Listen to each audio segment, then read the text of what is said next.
Good morning. Today is Wednesday, January 5th, and this is the time and place for the regularly scheduled Nevada Gaming Control Board meeting for the month of January. Madam Secretary, has our agenda been posted in accordance with the open meeting law? Yes, it has. Today, we will be covering all items noted on our January agenda. I'd also note, just for the for purposes of understanding among the audience, that we've had to make some accommodations for weather and for illness. So this is going to be a hybrid meeting. We have come back for the most part in person entirely. This meeting will be an exception. So there will be some delays and as people queue in and so on. We'll cover all of the items that are included or noted on our January agenda. Madam Secretary, let's proceed with public comments, please. This item is placed on the agenda to give the public an opportunity to comment on gaming related matters. Anyone wishing to make a public comment, please step forward to the podium. There's no one down here, Madam Secretary. Is there anyone in Carson City? I do not see anyone stepping up at Carson. Thank you. You can see that, Marie. Sorry. Thank you. Okay. Next item There's on no your one. agenda. Okay, so no one in Carson City as well. All right, No. thank you. So that will close our public comment section.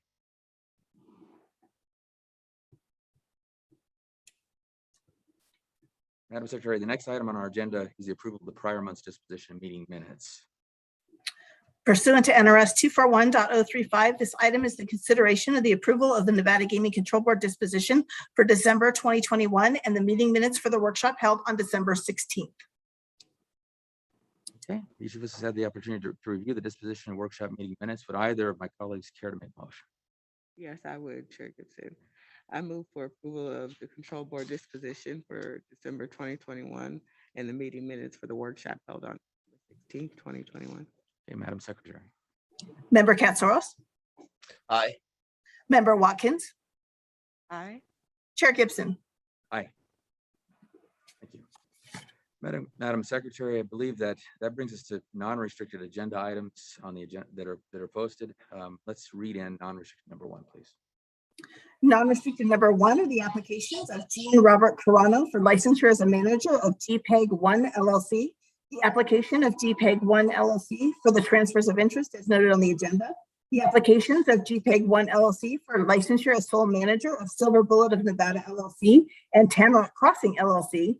You also have the applications of 4GC LLC and Pegram LLC for the pledges as noted on the agenda. And lastly, you have the request to withdraw the applications of Keith Pierce and Patrick Sullivan as a manager of GPEG 1 LLC. I believe we have several parties participating via Zoom, Mr. Nylander, Mr. Rubenstein, and Mr. Gutwald. Okay, thank you. Let's let them queue in.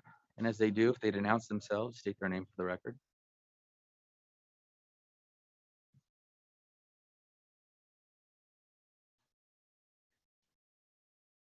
Hello, Mr. Rubenstein. Mr. Nyland.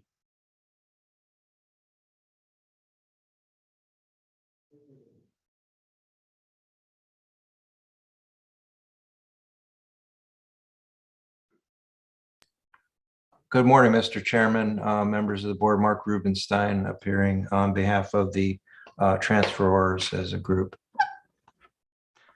Wonderful. Thank you, Mr. Rubenstein. It's good to see you. Thank you for queuing in. Is there anyone else with you? It's going to be appearing. No. Okay.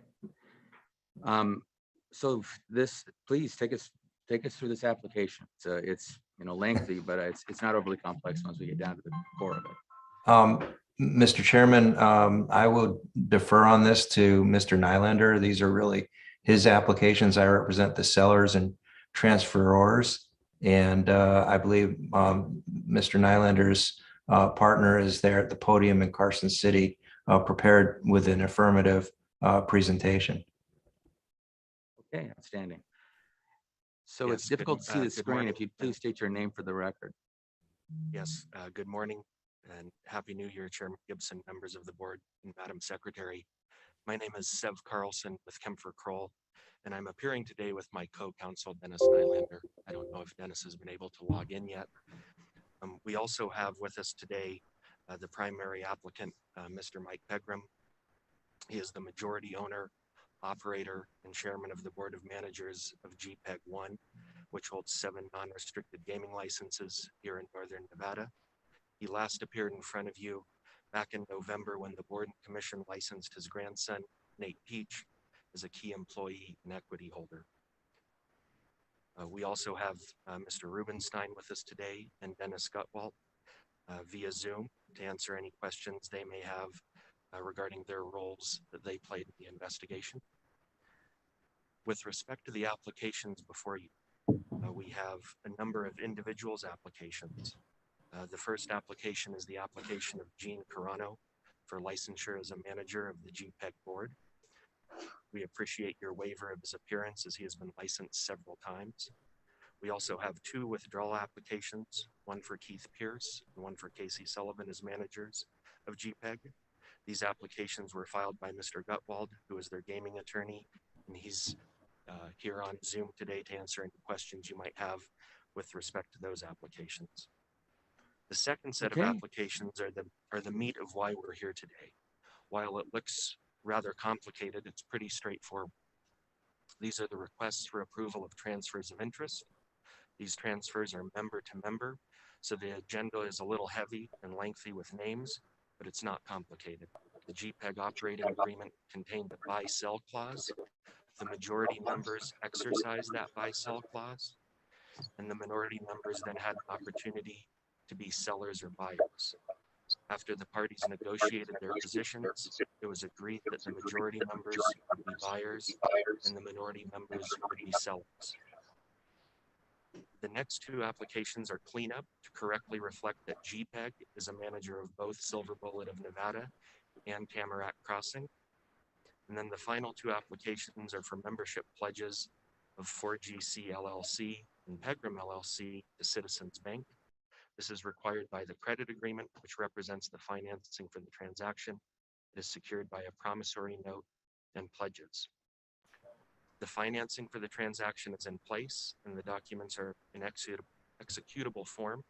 We have submitted all of the documents to your staff and there have been no material changes and won't be since their review.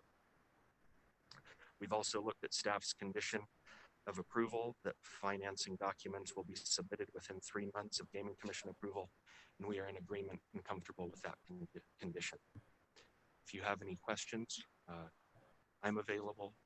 The other lawyers are available, and Mr. Pegram's available as well. Thank you. Okay, thank you. All right, let's first deal with the withdrawal, if we can. For Mr. Pierce and Mr. Sullivan, there was some motivation that was discussed just there, a moment ago by Mr. Carlson. Who would it be? Who's the appropriate person? Quickly go through the background on why these withdrawal applications for withdrawal have been filed.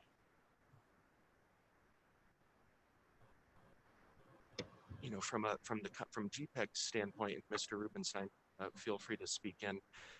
With the member-to-member transfer, those 2 managers are in the minority, so they're transferring their shares to the majority, and therefore wouldn't have a role with the company as owners or as managers of the company. Okay, perfect. That's exactly. I'm trying to create a record here with just given the length of this agenda item, and so thank you for that. I'd ask for a motion on the request for withdrawal. I'd like to get rid of that first, and maybe we can take the request for withdrawal. But let's go through the request for withdrawal. So there's the minority owners have, after some litigation settlement, they've agreed to sell their interests, and that's the reason for the request to withdraw the applications for the numerous parties that are listed at the bottom of the notice. Is that correct? That is correct. Do any of my other my colleagues have questions about these these requests to withdraw? I would just note for the record that Pierce and Sullivan were previously approved by the NGC with no error. That's right. So And then I just aside have from a the quick transactional follow-up. issues, this is a request to withdraw for purposes. There's no issue. So I'd ask for a motion. Member Pizarro, do you have a question? I just had a quick follow-up with regard to Mr. Sullivan and Mr. Pierce. And I think I'll be directing this, perhaps Mr. Pegram. Their role currently right now, are they employed as employees, as minority owners as well as employees? And then going forward, it's my understanding, of course, they won't be.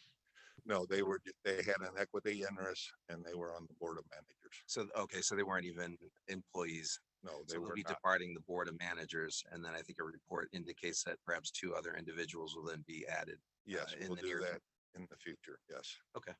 Thank you. I didn't have any other questions on the withdrawal. All right. I'd ask for a motion on the request to withdraw. Chair Gibson, I move to grant the request to withdraw. Madam Secretary? Mr. Chairman? This Yes. is Mike Soms with the Attorney General's office. Can we just clarify that's with or without prejudice? What do you? I don't know if your microphone's working all that well. What Senior Dag Somps was mentioning is that we need to have the motion reflect whether it's with prejudice or without prejudice. Oh, it's without. Without All right. prejudice. Okay, Madam Secretary. Member Katsaros, Aye. Member Watkins, Aye. Chair Gibson, Aye. Thank you. All right, let's go to the applications for transfer of interest next. And I think we've gone through the motivation for that decision to sell after some negotiation and lawsuit. I open up the questions, my colleagues. I don't have any questions on this one. Member Katsaros, do you have any questions? I'd just be interested to get an update on the property. I moved to Reno in 1998, so I recall what the property looked like originally. I won't say originally, but from that point forward, it was a 20 machine slot operation, somewhat like a log cabin-ish type field with this great parcel around it. Everything's sort of grown that way south now. So I would, and I've seen some of the updates that you've had now, so I'd be interested to hear what you have going on, what you see for the future as well. We took over the management of the Tamarack during the pandemic and went to an extensive remodel at that point in time. We have not enlarged the footprint at all, but what we've done is done a lot of reconfiguration, picked up probably an extra 40% of gaming space. We've increased the machine count.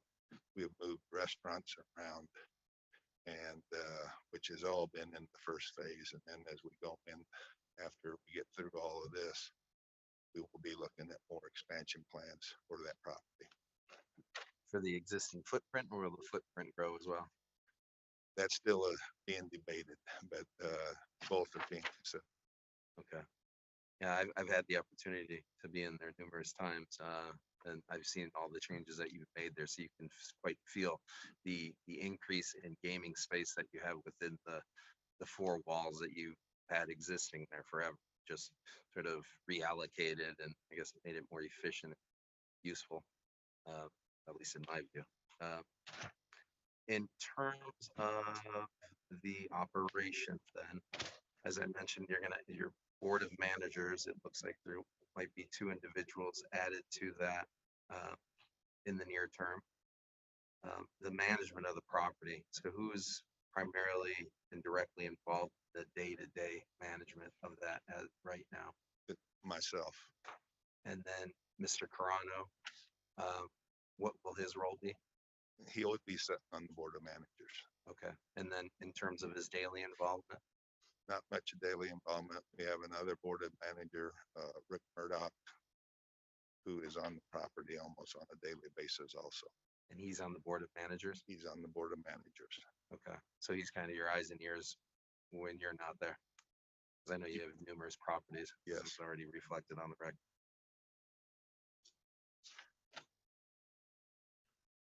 So simple transfer, I think you said you executed your buy-sell clause within the existing agreement that you had in place, and you're just looking to execute that now.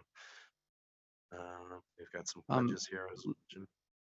Just quickly, aside from, so the transferors are listed here, and the transferees. Would you quickly take us through, who's left standing at the end after this transaction? Or is it Take approved? that. Sure, I'll take that. So Chairman Gibson, I think the easiest way is I'll work through if you look at your agenda, all the transferees will be the remaining interest holders. We'll start with Pegram LLC, Big Apple Investments LLC, the Gary L. Carano S Corporation Trust, the Glenn T. Carano S Corporation Trust, the Gene R. S Corporation Trust, the Greg R. Carano S Corporation Trust, the Cindy Carano S Corporation Trust, Hotel Casino Management Inc., Lud Correo Family Revocable Living Trust, Recreational Enterprises Inc., 4GC LLC, and Richard Warren Murdoch. Okay, thank you for that. And again, I'm just attempting to create a clean record. Any questions from my colleagues about this transaction, about how it's structured? Nothing. I didn't have anything further. I'd ask for a motion. Chair Gibson, I move to recommend approval of the applications in non-restricted item number 1 as read by Secretary Bell, pursuant to the condition that fully executed credit agreements, promissory notes, and membership agreements must be submitted to the Nevada Gaming Control Board within 60 days of approval by the NG. Okay, Madam Secretary. Member Katsaros, Aye. Member Watkins, Aye. Chair Gibson. Aye, thank you very much. Okay, now let's go through the applications for licensure. If one of you would take us through, state your name for the record, then take us through the various applications for license. Right, so we have the application for licensure. It's Gene Carano as a member of the GPEG board. And then we have the cleanup applications for GPEG to be the manager of both Silver Bullet of Nevada and Tamarack Crossing.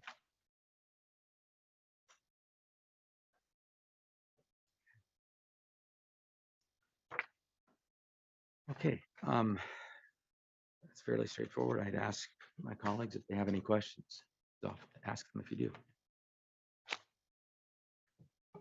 I do not.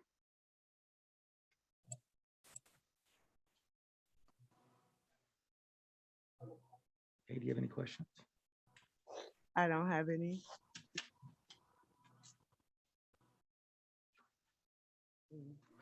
Okay, so with that, we're left with with 3 licensing items. The application for licensure is a manager of Mr. Carano, application for licensure is sole manager. And this is GPEG 1, sole manager of Silver Bullet of Nevada. GPEG 1 again for Tamarack Crossing LLC. So with that, I ask for a motion. I move for the approval of the applications for licensure as read into the record by Secretary Bell and pursuant to is there a condition on this one, Secretary Bell? No, there is not. So no condition on this one. So I'll restate. I move to recommend approval of the applications for licensure in non-restricted item number 1 as read. Okay, Madam Secretary. Member Katsaros, Aye. Member Watkins, Aye. Chair Gibson. Aye, thank you.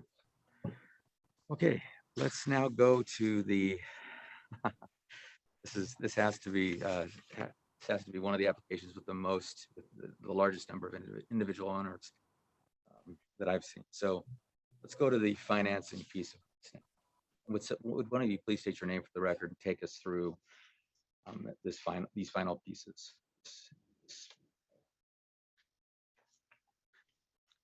So, Mr. Chairman, I think Mr. Pegram can walk you through the financing. He's been the most involved in that process. Okay, please. We currently have a GPEG $28 million outstanding loan that will get paid off. Then we have the settlement agreement with the minority owners, which adds up to our new loan with Citizens Bank, which has been negotiated and been turned into the board. And it's a pretty straightforward financing deal. Okay. And so the remaining entity has made applications to pledge its interest to Citizens Bank in conjunction with a credit agreement and an application to pledge its membership in Pegram LLC has made an application to pledge its membership interest in GPEG One. Same bank in conjunction with a credit. So those are the remaining applications. Any questions from my colleagues? None here. I don't have anything. Okay. I guess what I'd ask, just simply for the record, what is the purpose of the pledge request?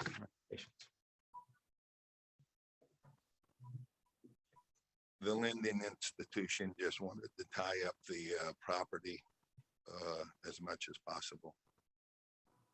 We've never had pledge agreements again, but again, we've never dealt with Citizens Bank and a loan of this size, and it was a request they had, and we see no harm in doing that. All right. If there are no additional questions from my colleagues, I'd ask for a motion. Yeah, Chair Gibson, I'll move to approve the applications for pledges as directed by Secretary Bell pursuant to the provision that fully executed credit agreements, promissory membership agreements must be submitted to the Nevada Gaming Control Board within 60 days of approval by the NGC. Member Katsaros? Aye. Member Watkins? Aye. Chair Gibson? Aye. Thank you. Thank you for appearing and for bearing with me as we made it our way through that set of applications. Thank you, Mr. Chairman, and thank you to the board and your staff. They've been tremendously good to work with during this process. Thank you. Thank you. Thank you.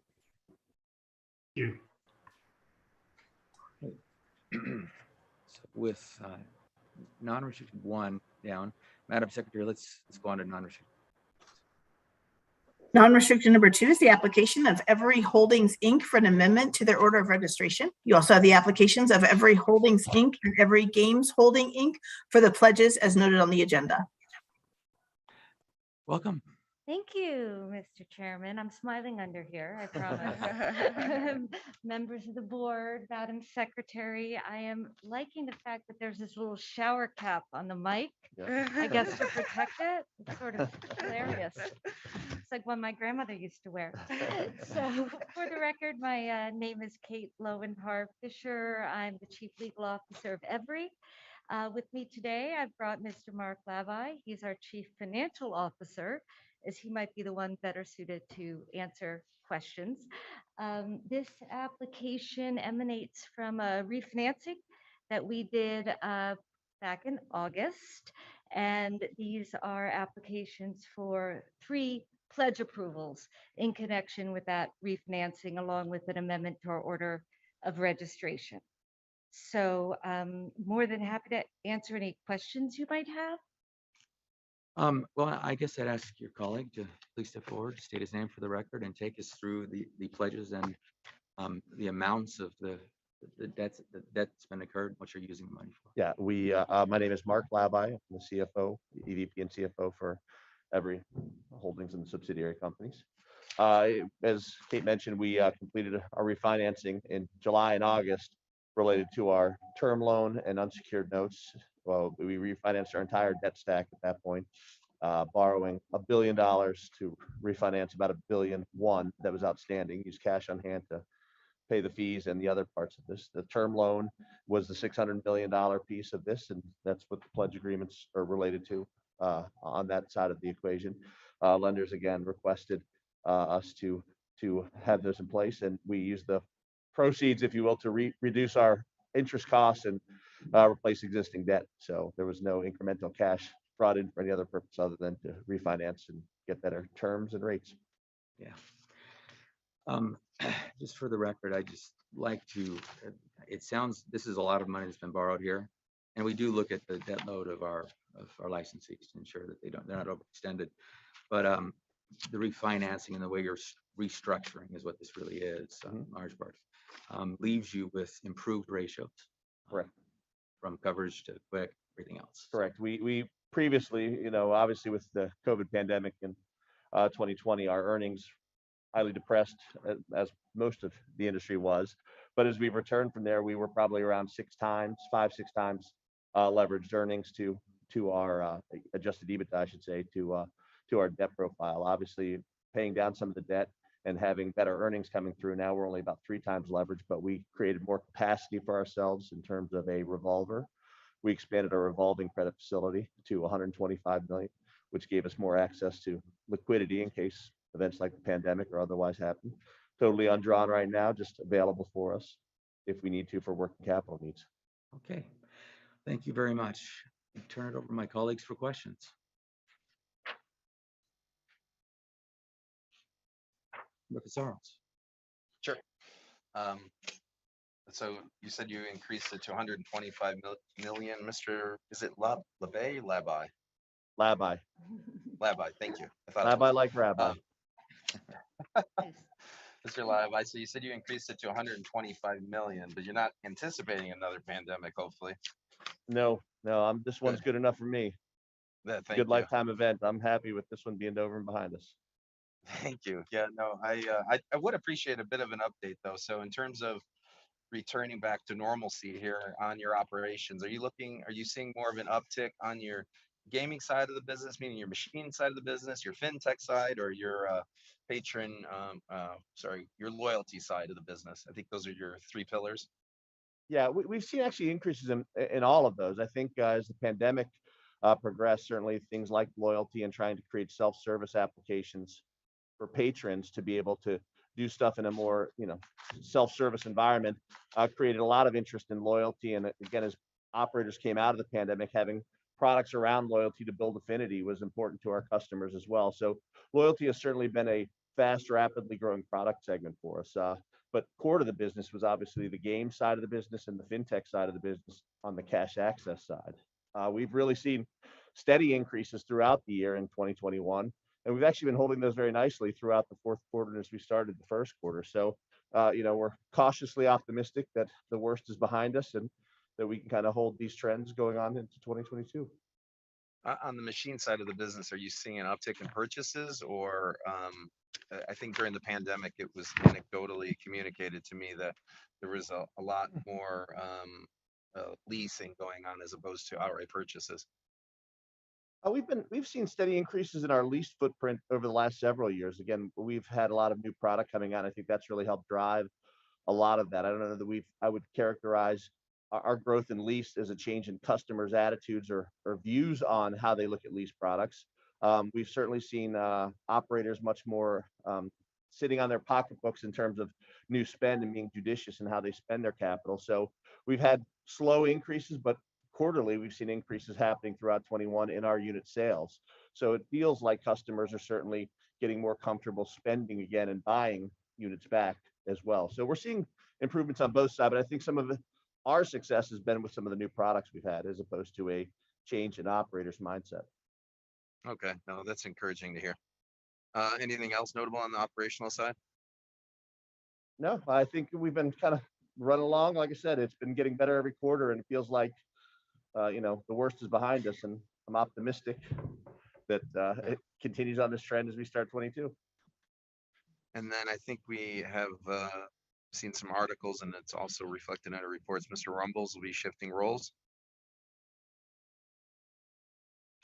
Yes, for the record, Kate Lowenhar Fisher. Yes, as of April 1st, Mr. Rumboltz will transition from his role as chairman and CEO to executive chairman. And Randy Taylor, our current chief operating officer, will be assuming the role of CEO. Thank you. And I believe, if I'm not mistaken, Mr. Taylor has already been licensed here Yes, in his current and in capacity. 300 or so other places, give or take. But yes, he's one of the officers of a lot of our subsidiaries. So he's been through it. Okay, well, thank you for that. And thank you for the overview, Mr. Labai. I didn't have any further questions, Chair. Hi, good morning. Thank you guys for being present. I would just like to say to Ms. Lowenhart Fisher, I appreciate that every time you appear before us, you make us smile. So thank you for Thank you. lightening things up. I try. Yeah, thank you. It's welcome. There are, you all do have some litigation as it relates to patent infringement. Can you provide us with some updates as to the patent infringement litigation? Sure. I've been trying not to take it personally, as in my 9 months there have been a number of new lawsuits filed.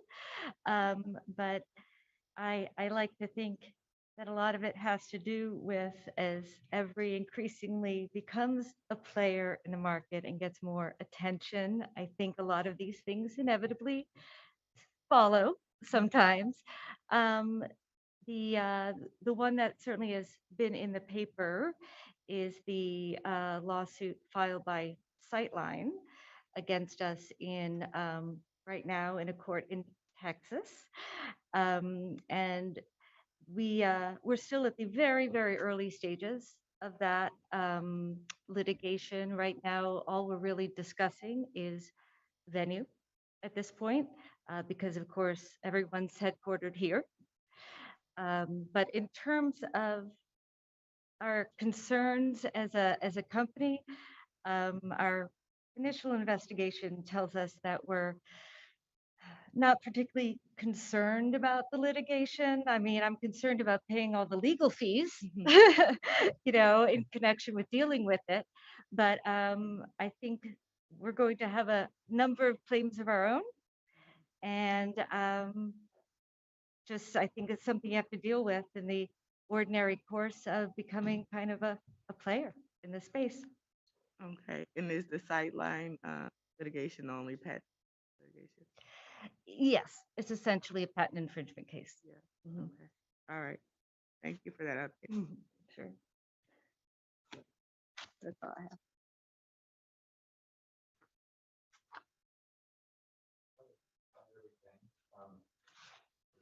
Good thing about having for us, but yes, we'll get an update on them. Sure. Sure. I don't have any additional questions. You are seeing this as order? Yes, I have, Mr. Chairman. Yes, it is. All right, with that, I would ask for a motion. Yes, Chair Gibson, I move to recommend approval of non-restricted item number 2 as read by Secretary Bell pursuant to the 9th revised order draft.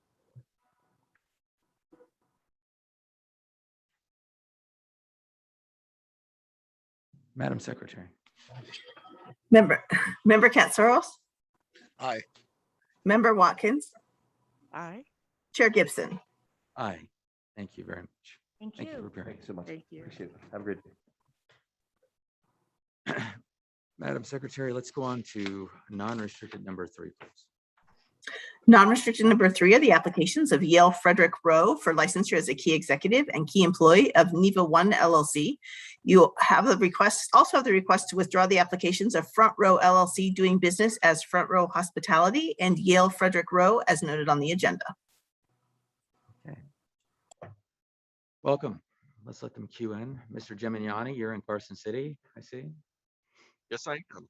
Good morning, Mr. Chairman, Member Watkins, Member Katsaros, Madam Secretary. For the record, I'm Greg Gemignani of the law firm Dickinson Wright.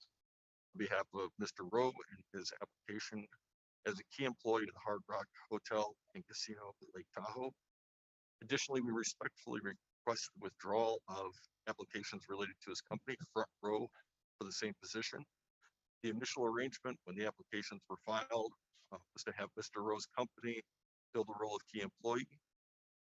After filing the applications, the arrangement was changed to Mr. Rowe being an employee, thus necessitating the withdrawal of those applications perfectly without prejudice. As you know, Mr. Rowe is a seasoned veteran in the gaming and hospitality industry with experience at multiple gaming properties in the last 20 years, including Green Valley Ranch, Hard Rock Las Vegas, Paragon Gaming, and Silverton, and as a consultant to a number of gaming and hospitality operators. Again, today is requesting a recommendation of approval of his application as key employee at the Hard Rock Casino, Hotel Casino Lake Tahoe. And with that, I'll ask Mr. Rowe to introduce himself. Hello, good morning. Yale Rowe from Hard Rock Lake Tahoe. Welcome, Mr. Rowe. Thank you. Okay. Yeah, I just note that you've been in this industry for a very long time. Familiar with you, and I mean, I don't have any particular questions about your an individual. I understand the reason for, so from an LC, that would be, or an LLC, separate from your private employment, separate from you, serving as key employee in the original application. You're requesting withdrawal of that, and for licensure as key employee. So questions about Mr. Rowe or about his request withdrawal? I didn't have any areas of concern. Member Katsaros. Good morning. Yeah, given this is your first time being licensed here, I'd like to hear a bit about your background, how we got here today. It seems you've got extensive gaming background, but notably as well, it seems to have started with the Bennett family as well, if I'm not mistaken. So if you could walk us through that. Sure. It's I grew up in the South in Louisiana of all places, and moved to Las Vegas to finish school at UNLV, wanting to be a hotelier. My very first job was with the Bennett family. I met a gentleman named Scott Menke, who's a member of the family. Got my start with him and with the Luxor at the time, which was about 2 stories out of the ground. And spent the next 10 years with the family, including quite a bit of time with Diana Bennett. Came up to support me today, thank you. And her father, Mr. Bennett, who of course is a legend in the industry. And then went out to learn a bit more about the business. I spent some time with Station Casinos. Spent some time with Peter Morton at the Hard Rock Hotel in Las Vegas. Back with family with Paragon Gaming for a few years, spending most of that in Western Canada, developing the River Creek Casino, and then ultimately a small casino that we purchased, or that Paragon purchased in downtown Vancouver. Was that the park? Eventually it became the park. The license was attached to the park, but it was a much smaller, I believe it was Edgewater was the name of the property at the time of acquisition. And then ultimately became the GM at Silverton for a period of time, and then went back to the Hard Rock, which was a much different Hard Rock than previous in Las Vegas. And then I went out on my own in roughly 2010 and started a company called Front Row Hospitality, which I'm the sole member of. And my biggest client for several years was Paragon Gaming. And I worked to help them develop different management contracts, including we worked on Riviera back before that was acquired by the LBCPA, and Westgate and Hooters before that became Oyo. And then one of those properties happened to be the Hard Rock Lake Tahoe that I worked on, introducing the company to. Became an acquisition for Paragon. And ultimately, when Mr. Menke passed away in 2020, that reconnected Diana and I, and ultimately brought me up to Lake Tahoe to work on the property. But for what we initially felt was a short period, or I did, and now has become an indefinite period, which has been an incredible journey. Grateful. So your role Say again, it was Front Row? I don't have that. Your Front Row LLC. So that was your consulting business. So at Yes. that time, when you were working with Ms. Bennett and Paragon, was your role as business development looking for contracts then for them to be able to manage? Essentially. And I would still participate in helping transition once we acquired a management agreement. And then once we got everybody stable and in place, I would go look for another deal. Okay. And because I wasn't sure, I wanted to understand a bit about your consulting there. Did you also have other consulting agreements where you engaged in trying to elevate revenues, cutting costs for other operations outside of Paragon? Sure. I worked with CIM briefly, which was the owner of Downtown Grand, group out of real estate company out of LA. Similar with Hooters, after we got the management contract, I moved on to look for other deals. I Front Row reconnected with the ownership group, which was Trinity Hotels out in New York, and I worked with them to improve their asset as they were looking to potentially exit the deal, which they ultimately did. And then going back to your initial, your initial work within the industry was at Luxor. Yes. You said you moved from Louisiana to be a hotelier, and at a certain point you were working at Sahara. Yes. But you started out in I've got housekeeping / hotel assistant manager. So you started on that side, then you went over to Sahara, and at some point you departed Sahara, and then you went and then from there you continued on. But that was your initial sort of meeting with the Bennett family.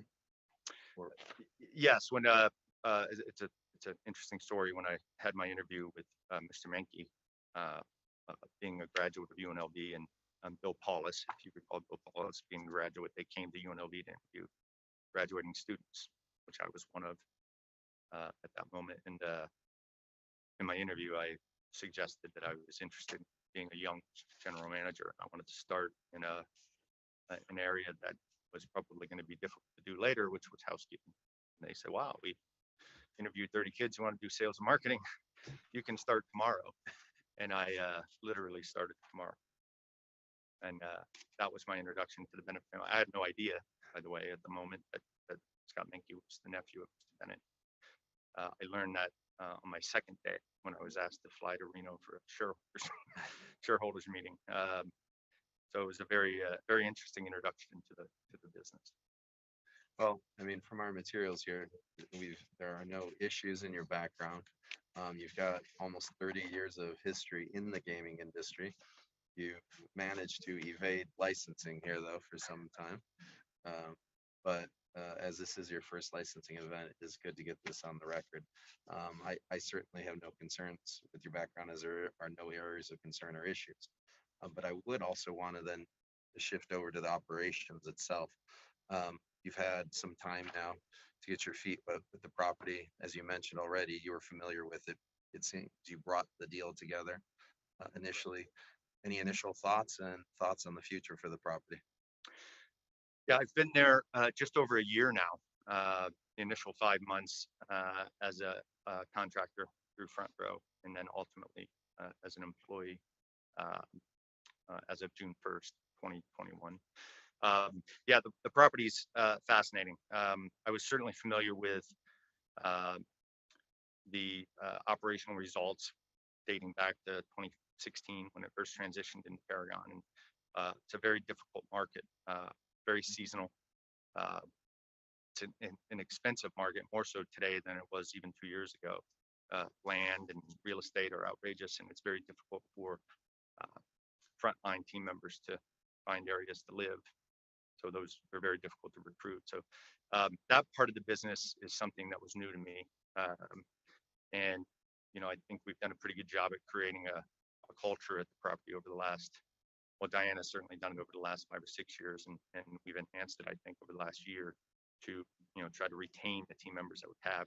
Turnover was a challenge throughout the marketplace. But as odd as it sounds, COVID was had a huge positive impact in the market as far as results were concerned. Weird to say, but California was closed. California is 100 feet away from us. California had closed. Nevada was still open, and and an enormous amount of business came into Nevada state line. And the results, both from a gaming and a non-gaming standpoint, were pretty impressive over the last year. And then we faced things I've never seen in my life. I've never dealt with fire. We had tremendous fires, as most of you will probably recall. This past August and September created a closure period for us. August is our second busiest month behind July, and we lost half of that period. But as Diana was explaining to our team yesterday, because we were actually on a call with the whole team, leadership team, even though we were closed, the outcome of that period of time where the team stepped up, we did quite a bit for the community, quite a bit for the U.S. Forest Service, the firefighters. We became a central plant for all those folks to set up headquarters, and it really brought everybody together as a team. But I'd never experienced anything remotely like that.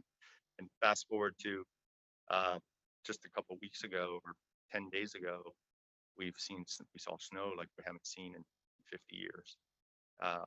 Again, something I'd never experienced, but it's paralyzing for the market. You pray for snow, but not that much. So it was a pretty unique year for me as an operator.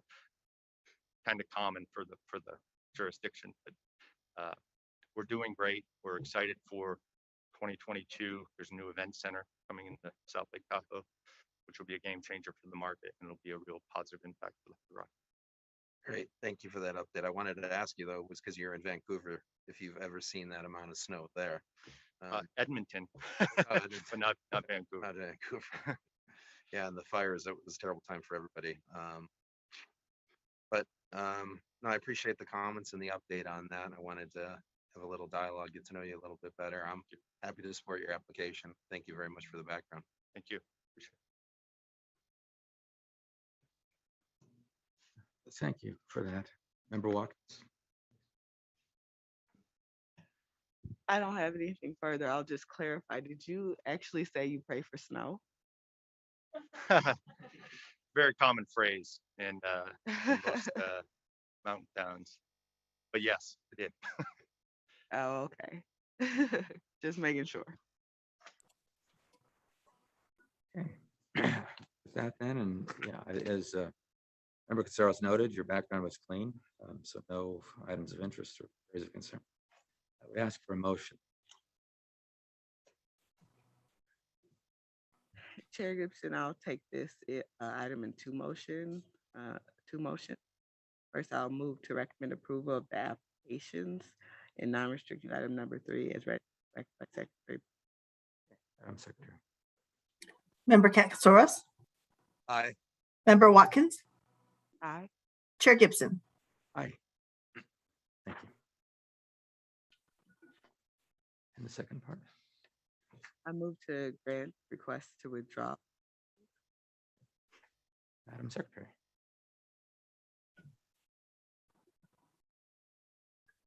Mr. Chairman, this is Mike Sonos Yes. again. Just for the record, please clarify whether that's with or without prejudice. Yeah, I stated without prejudice. Yeah. I don't think he can hear me. I think we can hear each other about it as well. We can't hear you and you can't hear us. So she did. I She think did Member note this without Watkins. I think Member Watkins reflected that she did indicate without prejudice. Okay. Correct. Member Caceres, Aye. Member Watkins, Aye. Chair Gibson. Aye. Thank you very much. Thank you for appearing. Thank you very It's a much. privilege. I appreciate it. Thank you very much. And I'd like to thank Supervisor Doyle and former Agent Osborne for all their hard work. Thank you. Thank you for that. Okay, let's move on to our next item. Madam Secretary, please read it into the record. Next item is non-restricted number 4, which are the applications of Roy Lee Bedore and David Drew Ross for licensure as a key employee of 777 Game LLC, and the application to add, remove, or modify a condition. Okay. Thank you. Mr. So, Chairman, Okay. Yes. Welcome. Member Kitts. Thank you, Member Getsaros and Dr. Watkins. My name is Randall Sarah with RES Consulting, and from time to time, I do work for 777 Game Inc. related entities. On my left, I'd like to introduce Mr. Roy Bedore. He's one of the 50% equity holders of 777 Game Inc. And Mr. David Ross on the right, who is the other 50% holder. So in front of you, you've got an application to do a couple of things. Each of the equity owners would like applications for licensure as a key employee, both with equal roles. But to further explain where we're headed with this, there's also an application for the application to add, remove, or modify conditions to a license. So in essence, what we've got here is two individuals to come in and be licensed in the role of keys at this property, and then to amend one of 3 existing conditions to accommodate that. The condition that has been proposed by staff in order to accommodate this request is that if an equity owner is no longer functioning as a licensed key employee for this location, a key employee application must be filed within 60 days and thereafter be refiled within 60 days of any change in the person occupying that position. Essentially the same condition that we're asking to modify, which required that a key employee application for the position of general manager must be refiled within 60 days of any change in the person occupying that position. Well, we've got 2 owners, one of which actually lives full-time up here, the other one which actually has a home up here in northern Nevada, both of which are on the property frequently. So what we're trying to do is, number 1, clean up the condition, and number 2, take some of the friction out of having to recruit and replace anybody that might leave the general manager position, and then quite frankly to avoid the costs of any investigative efforts that may be required, which the condition does require. So with that, that's where we're at, what we're trying to do here. And I've got both of the owners standing here to respond to any questions you may have. And certainly I'm going to turn the podium over to them unless any of the board members have questions. I have no questions at this time. Mr. Sierra, I'll ask my colleagues. I don't have anything on this one either. It's pretty straightforward. So again, to summarize what you're just saying there, the insertion of Mr. Ross and Mr. Bedore is there with their more direct involvement with the property, most specifically Mr. Bedore. We're looking to remove that condition so you don't have to then have an application on file. And I was actually thinking you might be filing a key employee application at some point, Mr. Sayer, for this property. I would prefer to work on my T-bird. Okay, because I'd like to see that application one day. Yeah, no, that's why I'm not going to file it. No, I didn't have any questions for Mr. Sayer, but I did have them for the applicants. Yes, if you, Mr. Bedore, Mr. Ross, could you please step forward, state your names for the record. Roy Bedore, 777. Good morning, Mr. Chairman, members of the board, and Madam Secretary. Good morning, Mr. Chairman, members of the board, Madam Secretary. David Ross, 900 South Person. Okay, welcome. I thank you for appearing in person today. I just note that you've been through this process before. We fully investigated you, and these update investigations didn't reveal anything that would be a problem for me personally. They were clean. The only question that I have is, in amending this condition, is one of you, I mean, aside from living there and having a home there, are you going to be on site in the location, and how often? If you just discuss that some. I will take that. And initially, Mr. Chairman, I actually have moved to Northern Nevada. I sold my home in Las Vegas about 5 weeks ago. I have moved up here. As you know, the market is kind of crazy with the housing and that sort of thing. So I've been looking, but I'm actually living at the hotel in a suite. And so, yes, I am fully on the property. Okay, I mean, I appreciate that answer, but going into the future, once you know, find a home, what are your plans for fulfilling the key employee role? Well, Mr. Ross is here. He has a home here and he is up here multiple times a month. And so obviously, um, you know, I own the hotel, I own the Black Bear Diner. So, you know, we're remodeling all of that. We're remodeling all the rooms. We're remodeling the casino. We put probably several $1 million on the casino floor and machines and different things. And so I plan to be involved in the day-to-day operations fully. And we are looking at other projects around the area, but I've sold most everything I've had in Las Vegas for the project. So we are looking at things in this area. So does that answer your question? It answers, Mike. Thank you. It does. I turn it over to my colleagues for questions. I don't have anything further. So, Mr. Bedore, just a couple quick questions on that then. So you've moved up here now just several weeks ago. Prior to you moving here, what was your involvement with the operation? And more specifically, how often were you up here? I was normally up here at least one week a month. At the time, I had other projects, so I had a route in Las Vegas. I had the West in Las Vegas. Before that, I had 6 properties up here in Northern Nevada that I ran. I was a court-approved receiver for multiple properties, and so I have the Westin actually has sold. I did sell my route to Golden, and so I was up here at least 1 week a month, sometimes 2 weeks a month, but obviously that's changed. Okay, because we've done, as was mentioned already, you've been licensed before, Mr. Ross has been licensed before, so we've done a cursory at this point.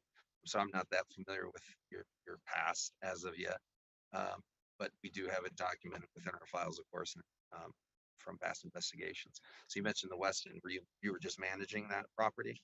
I was managing the casino. The casino there, okay. You didn't own it when you said you sold the business operation. The Westin was sold, yes. And then in terms of other properties then, do you have anything else then right now in terms of gaming? Involved in any other operations at this point? I do not. Okay. And then Mr. Ross? Yes. So between yourself, Mr. Bedore, you said you were here a couple of times a month already. Where are you traveling in From Las Vegas. From Las Vegas, okay. So probably about 8 to 12 days a month up here. Roy and I, even though we might not physically be on the property, make no mistake about it, we are very hands-on. We have reporting coming in daily, whether it's revenue reports in the morning to daily managers reports. We have management meetings once a week. We review daily cash. We review every check registered. So I would say the oversight would be what you guys would consider the best practices of the industry, only fitting for the gold standard in terms of gaming. So our level of involvement is not only that, but financial reviews once a month, slot reviews once a month, compliance. So again, our on-site is one indication, but the management oversight is the other. So I wanted to give you a little bit of color on that. Thank you. It is, because being on site is just one component of actually managing and operating the casino, certainly. Certainly COVID has opened up whole new virtual opportunities for us to communicate. And then you, Mr. Ross, do you have any involvement in any other gaming operations? I do. I have pulled a privileged license from this board and commission as a board of director and president of the JW Rampart Casino in Las Vegas. So I spend my time. You spend your time there as well? Yes. Okay, understood. I didn't have any other questions. I don't have any reason to believe that you guys aren't directly involved, regularly operating the property. I don't really have any concern between the involvement that you had previously and then your current involvement now living here, and then perhaps even having a backstop with Mr. Sayer as a future key employee. I don't have any concerns there. And so I did want to get that on the record though. And so I'm happy to support your application here today. I'm happy for you to negotiate a salary for me. So we don't have anything else for the board other than to, hopefully get the board's support for a recommendation to the commission for these transactions. I would like to note, and probably premature because the vote hasn't been taken yet, but I've got to throw a shout out to Senior Agent Thompson. This lady is pleasant to work with, and she does that without compromising board's standards or safety. Just wanted to get that on record. Thank you, Mr. Sayer. I'm sure she appreciates that. We certainly do. Okay, well, I appreciate the discussion about where you have explained your management role and your executive roles. So that gives me some. With that, I have no additional questions. If colleagues you don't, then I would ask for a motion. Chair Gibson, I move to recommend approval of non-restricted item number 4 is read into the record by Secretary Bell.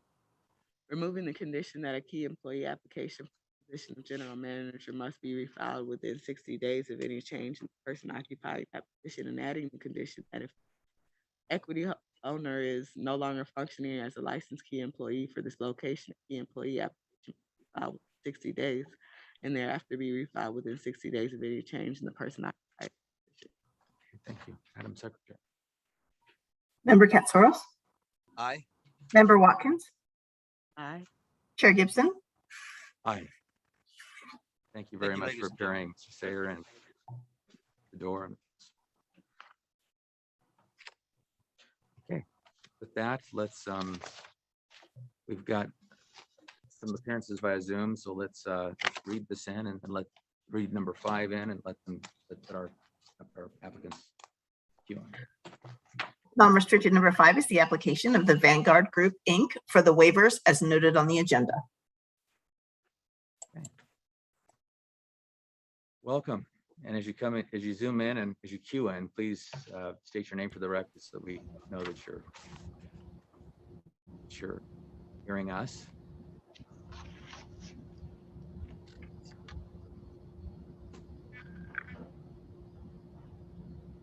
Okay, welcome. Please, if you would, please state your name for the record. Hi, good morning. This is Glenn Bohr. I'm at the Vanguard Group. Welcome. And Mr. I think I'm here, Mr. Counselor? Chairman. Oh, good. Yep, you got Sean McGinnis with Butler Snow on behalf of the Vanguard Group. It sounds like Glenn already made an appearance. Just if it's so anyway, I should have said Chair Gibson, Member Katsaros, Member Watkins, Madam Secretary before. So apologies for that. This is a renewal of an institutional investor waiver that was heard by the board and commission 3 years ago. And that was, of course, predates any of the 3 board members that are on. So this is your first time seeing the Vanguard Group. We would like to thank Agent Tina Logan, who did the background investigation on the Vanguard Group for this item. She was very thorough and professional throughout, and just want to get that on the record. One thing we did do, I did send to Secretary Bell a PowerPoint presentation booklet that I believe has been distributed to each of the board members. Mr. Glenn is going to go through that as part of his presentation. We would ask that this PowerPoint be treated as a confidential document and not be part of the public record. And with that, if it's acceptable to you, I was going to turn it over to Glenn to sort of give you a broad general view of the Vanguard Group, what it is that they do, and how they participate in the gaming industry, and sort of walk through that if that is acceptable. Absolutely. Thank you, Mr. McGinnis. Let's hear about your company. Please. Great. Thank you, Sean. And give us a presentation. Yes. Good morning, Chair Gibson, Member Katsaros, Member Watkins, and Madam Secretary. Again, as I said, my name is Glenn Bohr, and I'm a principal at the Vanguard Group. And I'm grateful for the opportunity to testify before you today to seek the renewal of our order that was granted on January 24th, 2019 for waivers as a result of our institutional investor status. I'll first discuss Vanguard generally, then go into detail on our investment approach and how we vote securities. I'm not going to walk through the slide deck itself. Happy to answer questions after the opening remarks, but you can reference that along the way. As you may know, Vanguard is a registered investment advisor in the United States whose mission is to take a stand for all investors, treat them fairly, and give them the best chance for investment success. From our start more than 40 years ago, Vanguard is focused on this mission through our structure, which remains unique in the mutual fund industry, where individual investors own each of the Vanguard funds that in turn own the Vanguard group. As a result, we're not accountable to a separate group of public or private owners seeking profits, only to the clients who have entrusted their assets to our care. Now, in pursuit of that mission to give investors the best chance for investment success, all of the equity funds over which Vanguard has investment and voting discretion utilize either an index or a quantitative strategy. Each of these over 200 US-based funds that we manage has its own investment objective or mandate and its own shareholder base. In aggregate, these funds invest in businesses across a wide range of industries around the globe. In each of these cases, the fund's ownership is driven by their investment objective and is for investment purposes only, not to gain or any sort of control or influence over the investee companies. The Vanguard index funds invest in the components of a specified reference index, which is developed and maintained by independent third parties. And by holding securities in the approximate proportion they're represented in the index, the fund seeks to track the benchmark's performance over time. Other funds that are managed by our quantitative equity group utilizing a quantitative strategy utilize algorithms to evaluate and select from all of the securities in which the fund may invest based on its particular mandate, whether that be in small cap versus large cap stocks, for example, or growth versus value. Through both of these channels, Vanguard funds have purchased and currently own publicly traded stock issued by gaming companies licensed by state regulatory bodies. The Vanguard funds invest in several companies, approximately 20, that do business in Nevada, gaming companies that do business in Nevada, one of the nation's leading gaming states. Now, the fund's acquisition and disposition of these stocks over time is driven by two things. The first of these is cash flow into or out of our funds, whose benchmark or quantitative model includes the stock in question. Over time, our way of low-cost, long-term investing has resonated with clients, and they have entrusted more of their assets to us over time. As they purchase more of our funds, the funds purchase more of the securities in their benchmark or model. The second reason for purchases and purchases and sales is changes in the weighting or inclusion of the stock in a benchmark or model. On a periodic basis, index providers will rebalance their benchmarks, resulting in changes in their constituents and their relative weighting. In order to track the benchmark, the fund will adjust its holdings accordingly, resulting in purchases or sales of the impacted stocks. Similarly, refinements to their models in response to market events by our quantitative equity group will result in portfolio changes, buys or sells of the underlying securities over time. In all of these cases, decisions to own more or less of a particular stock are driven by client decisions to own more or less of a particular fund, or by changes in the benchmark or quantitative model that the fund is following. These ownership decisions aren't driven by an interest in assuming control or influence over the underlying companies. Now, once a fund owns a company's stock, it does have, as do all other shareholders of that company, the right to vote its shares at the company's annual meeting. Now, as a practical matter, most shareholders typically vote their shares via proxy as opposed to attending shareholder meetings in person. Thus, this is typically referred to as proxy voting. Now, the board of each of the Vanguard funds is obligated to ensure that it votes proxies in the best interests of that particular fund, after taking into account that fund's interests and its investment objective, and not the interests of Vanguard as a management company or any other fund.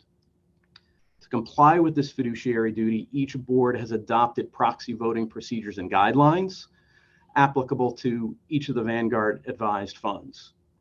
The board has tasked the investment stewardship team, an operating group within Vanguard, with the day-to-day function of voting proxies for each of the funds pursuant to each of their guidelines. In addition, each board is also tasked the Investment Stewardship Oversight Committee, a committee made up of senior Vanguard officers, a majority of whom are also officers of each fund, with oversight of the performance of the proxy voting function and the implementation of the procedures and guidelines. This committee reports directly to each of the fund's boards. Now, I'd like to conclude by confirming how seriously Vanguard takes its regulatory compliance obligations. From pre-trade compliance oversight by our risk management group to post-trade monitoring by our fund compliance team, all supported by the fund's chief compliance officer under the auspices of the Office of General Counsel. Ensuring that we're always doing the right thing is part of Vanguard's DNA. We respect the important role that gaming laws and regulations play in ensuring the integrity of the businesses and people who operate them. We're grateful for the approval of our waiver request in 2019 and appreciate another opportunity to come in front of the board and speak on this matter. Happy to answer any questions and thank you in advance for the opportunity to testify this morning. Okay, thank you very much for that discussion. I appreciate the explanation of how your entity functions. Candidly, I have asked questions and wondered, I mean, it's not an entirely mechanical process. If it were, there's no discretion at any point, there'd be no need for human being, right? It's just fully automated. And, you know, one of our goals here is to ensure that if you do grant a waiver without licensing individuals, that there's no exercise of control in a narrow sense. So I appreciate that explanation. I'd open this item for questions from my colleague. I'd say thank you for that explanation about your our function operations. Thank you for PowerPoint. That's appreciated. All of the information is very helpful in finding comfort with a general waiver like this. So I do appreciate it. I'll note for the record that there were no areas of concern or issues developed in investigations. It appears that Vanguard has adequate procedures and internal controls in place to ensure compliance with the reporting requirements imposed by the commission. And I'll note that since the company was approved for its initial waiver in January 2019, it has complied with reporting requirements imposed by its order. So I thank you for that. That's all I have. Okay, thank you. Member Katsaros, please. Thank you, Chair Gibson. Mr. McGinnis, hello, good to see you again. Mr. Borum, nice to meet you. Thank you very much for the overview today. You really hammered home a key theme here, which we were looking for always, as we always do, is understand if you're attempting to influence or exercise control. I find no reason why you are. I think you've said it several times, investment purposes only. So you're a passive investor in that regard.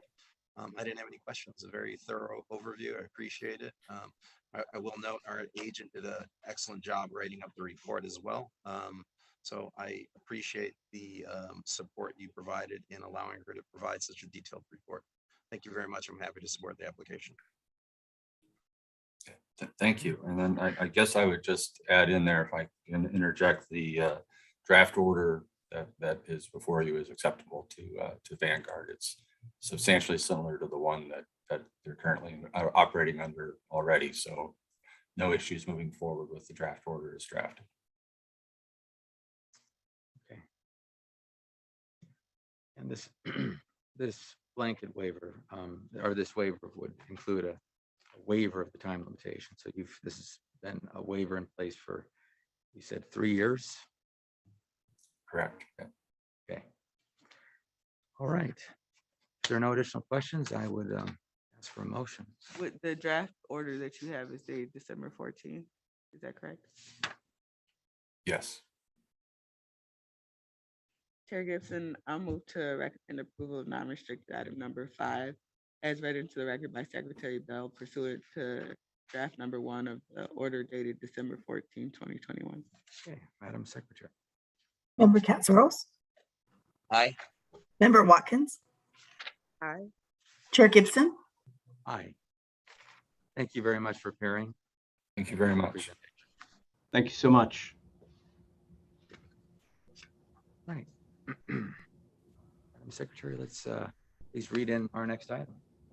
Next item is non-restricted number 6, which is the application of United Coin Machine Company doing business as Century Gaming Technologies, doing business at Sahara Center for a non-restricted gaming license. I believe we have an appearance via Zoom.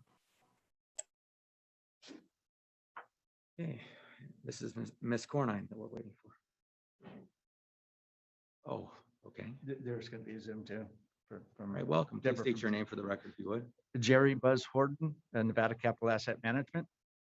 Thank you. And Ms. Cornine, when you cue in, please state your name for the record so that we know you're here.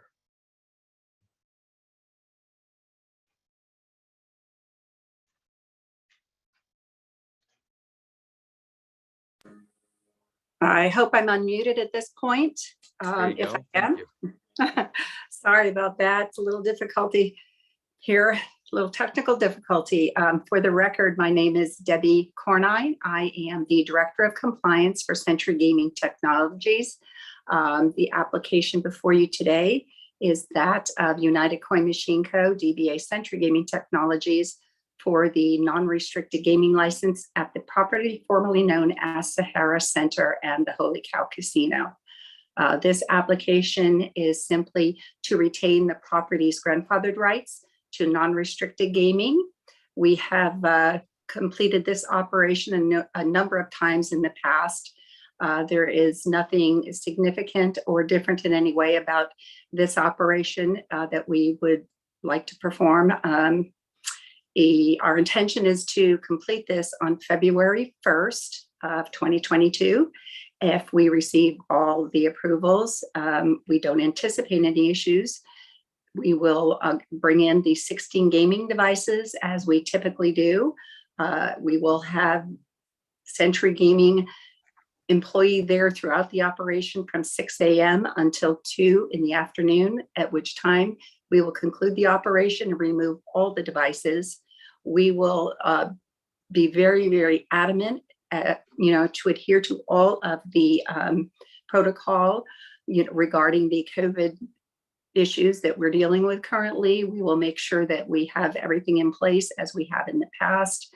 We will take any necessary measures to to do the operation safely. If there's any other questions, I will be happy to answer them if I can. And then again, with me today is Mr. Buzz Holdren. He is the property manager for Sahara Development, LLC. Thank you very much for that. My primary question is that this will be the 10th time that you've performed this single day operation to maintain your grandfather's status. That is that correct? That is correct, yes. And so as far as having an operation that's continuing and ongoing, a going concern, could you discuss or just discuss, if you would, justification for requesting 10 different occasions that we extend this that we grant this extension? I think that Mr. Horton might be, better suited to be able to do that. Our situation is that, we're retained by the location to perform this operation. We don't have any particular interest in operating devices at this property. However, we are here to, give them the opportunity to continue this in the future as a going concern with the ability to have non-restricted gaming, and we want to see that they can maintain that going forward. That is our interest in helping them with this operation. Sure, I mean that makes sense. As a policy matter, though, I'm trying to prepare or set a record for the commission, which is the policy-making body, with regard to these 10 different extensions. Right. Well, what's transpired lately was building was in escrow right before the COVID hit, and the ownership was about 1 week off on closing, and basically the buyer's financials in regards to being able to get the loan, they changed the position of what the loan was going to be, and that particular seller fell out. So just as of this last year, the building was put back in escrow. Anticipated on closing. It fell out of escrow. It's my understanding. And again, we're not doing the transition of the purchase, my real estate firm, is that they're in the process of getting it back into escrow, and that the group that is basically ready to put it back in escrow has been courting several different gaming companies or several different gaming tenants to be able to take over the gaming space. So on our end, we would hope that we won't be back in front of you again, that it would be an individual looking to do it permanently. Okay. I mean, things are, I think, to add on a little bit, second floor gaming, they're in the process of working out the pedestrian bridge at that intersection, which will be a big asset for a second floor location because everybody will have to go upstairs before they go downstairs. So, I mean, hopefully that gives you a little bit of insight of what happened in the past, but they don't feel that they'll be back in front of you as the same entity right now. Okay, thank you very much for that. That's helpful. I'd open the floor to my colleagues for questions. Hi, good morning. Morning. Thank you for being here. So is it correct, our materials reflect there have only been 2 potential sales transactions over the course of these 10 requests? Is that correct? That I'm aware of. And again, we weren't in charge of leasing the building either. That's a total different entity. Right now, Colliers International is trying to lease space in addition to the sale. And so what's been happening the rest of the time? Again, it's a second floor gaming operation, and there's always been a little bit of hesitation on gaming on a second floor, but the owners only want to go ahead and put a tenant in there once, and because of the cost to build it out and so forth. That's my understanding. So.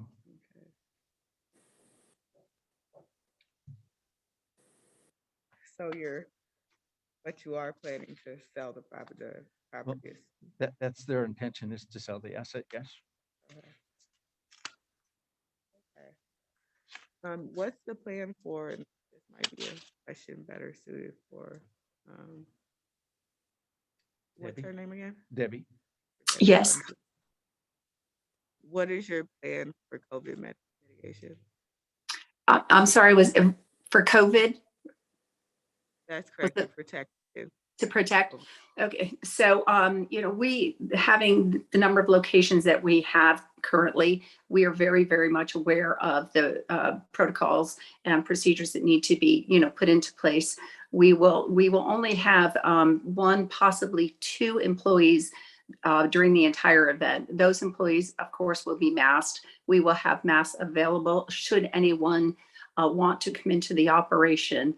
We will have sanitation in place. We will, we will do everything that we do at our normal space lease locations to maintain all the, the safeguarding of everybody's personal interests with regard to, 6 feet distance, whatever we need to do to maintain that that space for people. However, in these situations, we don't typically see people coming in. It has not been an issue in the past where we even had to deal with it at these types of operations. Right, it's good, but it's good to know that you have a procedure in place, assuming that people come. Absolutely. Thank you. Okay. Any further questions? Member Watkins. Oh, no, I don't have any. You done? Okay, Member Saros, please. Thank you. No, I don't have any questions. Well, with that, and you understand the sort of the discussion and what we're suggesting here and what I believe. Absolutely. I would ask for a motion. Chair Gibson, I move to recommend approval of non-restricted item number 6 as read into the record by Secretary Bell pursuant to the condition that the location is limited to the operation of slot machine. Okay, Madam Secretary. Member Katsaros? Aye. Member Watkins? Chair Gibson? Aye. Thank you for appearing here, and thank you, Ms. Bornheim, for appearing virtually. I want to thank you very much for allowing me to appear virtually. These are certainly difficult times for sure, and I do greatly appreciate it. And I also want to extend A sincere thank you to Narissa Bridges, the agent that has worked on this. She is a tremendous agent, and I truly enjoy her thoroughness and her ability to resolve issues in a very timely manner. Thank you for that, Ms. Okay, that completes our 9 a.m. agenda, and we'll begin our next section at 11.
Okay, welcome back. We'll now begin our restricted section of our agenda. Madam Secretary, let's proceed with items on our restricted consent agenda. There were no questions or issues with these items and no appearances required. Record items 9 and 13 were removed from the agenda. The items on restricted consent this morning are restricted number 7, which is the application of Sartini Gaming LLC doing business at 711 store 38749 for restricted gaming license, and the applications of HKHR Inc. for licensure to receive a percentage of revenue from Sartini Gaming LLC, and the application of Harish Chopra and Ritu Chopra for licensure as an officer, director, and/or shareholder. Restricted 8 is the application of Deloitte Inc. for licensure to receive a percentage of revenue from Best Bet Products Inc. doing business at Coyote's Den, and the application of Wendy Black for licensure as sole officer, director, and shareholder. Restricted 10 is the application of Nevada Restaurant Services Inc. doing business as La Velita number 202 for a waiver of Nevada Gaming Commission Regulation 4.080 as noted on the agenda. Restricted 11 is the application of Golden Market 7 LLC doing business as Golden Market 7 for a waiver of Nevada Gaming Commission Regulation 4.080 as noted on the agenda. Restricted 12 is the application of Sartini Gaming LLC doing business at Chicha's Fajitas and Cantina for a waiver of Nevada Gaming Commission Regulation 4.080 as noted on the agenda. Restricted 15 is the application of United Coin Machine Company doing business as Century Gaming Technologies doing business at Huntsman's Brewing for restricted gaming license. And restricted number 16 is the application of Rebel Slots Inc. doing business at Backyard for restricted gaming license. Okay, thank you very much. Any discussion on these items? None for me. Ricketsaros. No, nothing for me. Thank you. Okay, with that, I'd ask for a motion. Chair Gibson, I move to recommend approval of restricted item number 7, 8, 10, 11, 12, 15, and 16 pursuant to the following conditions.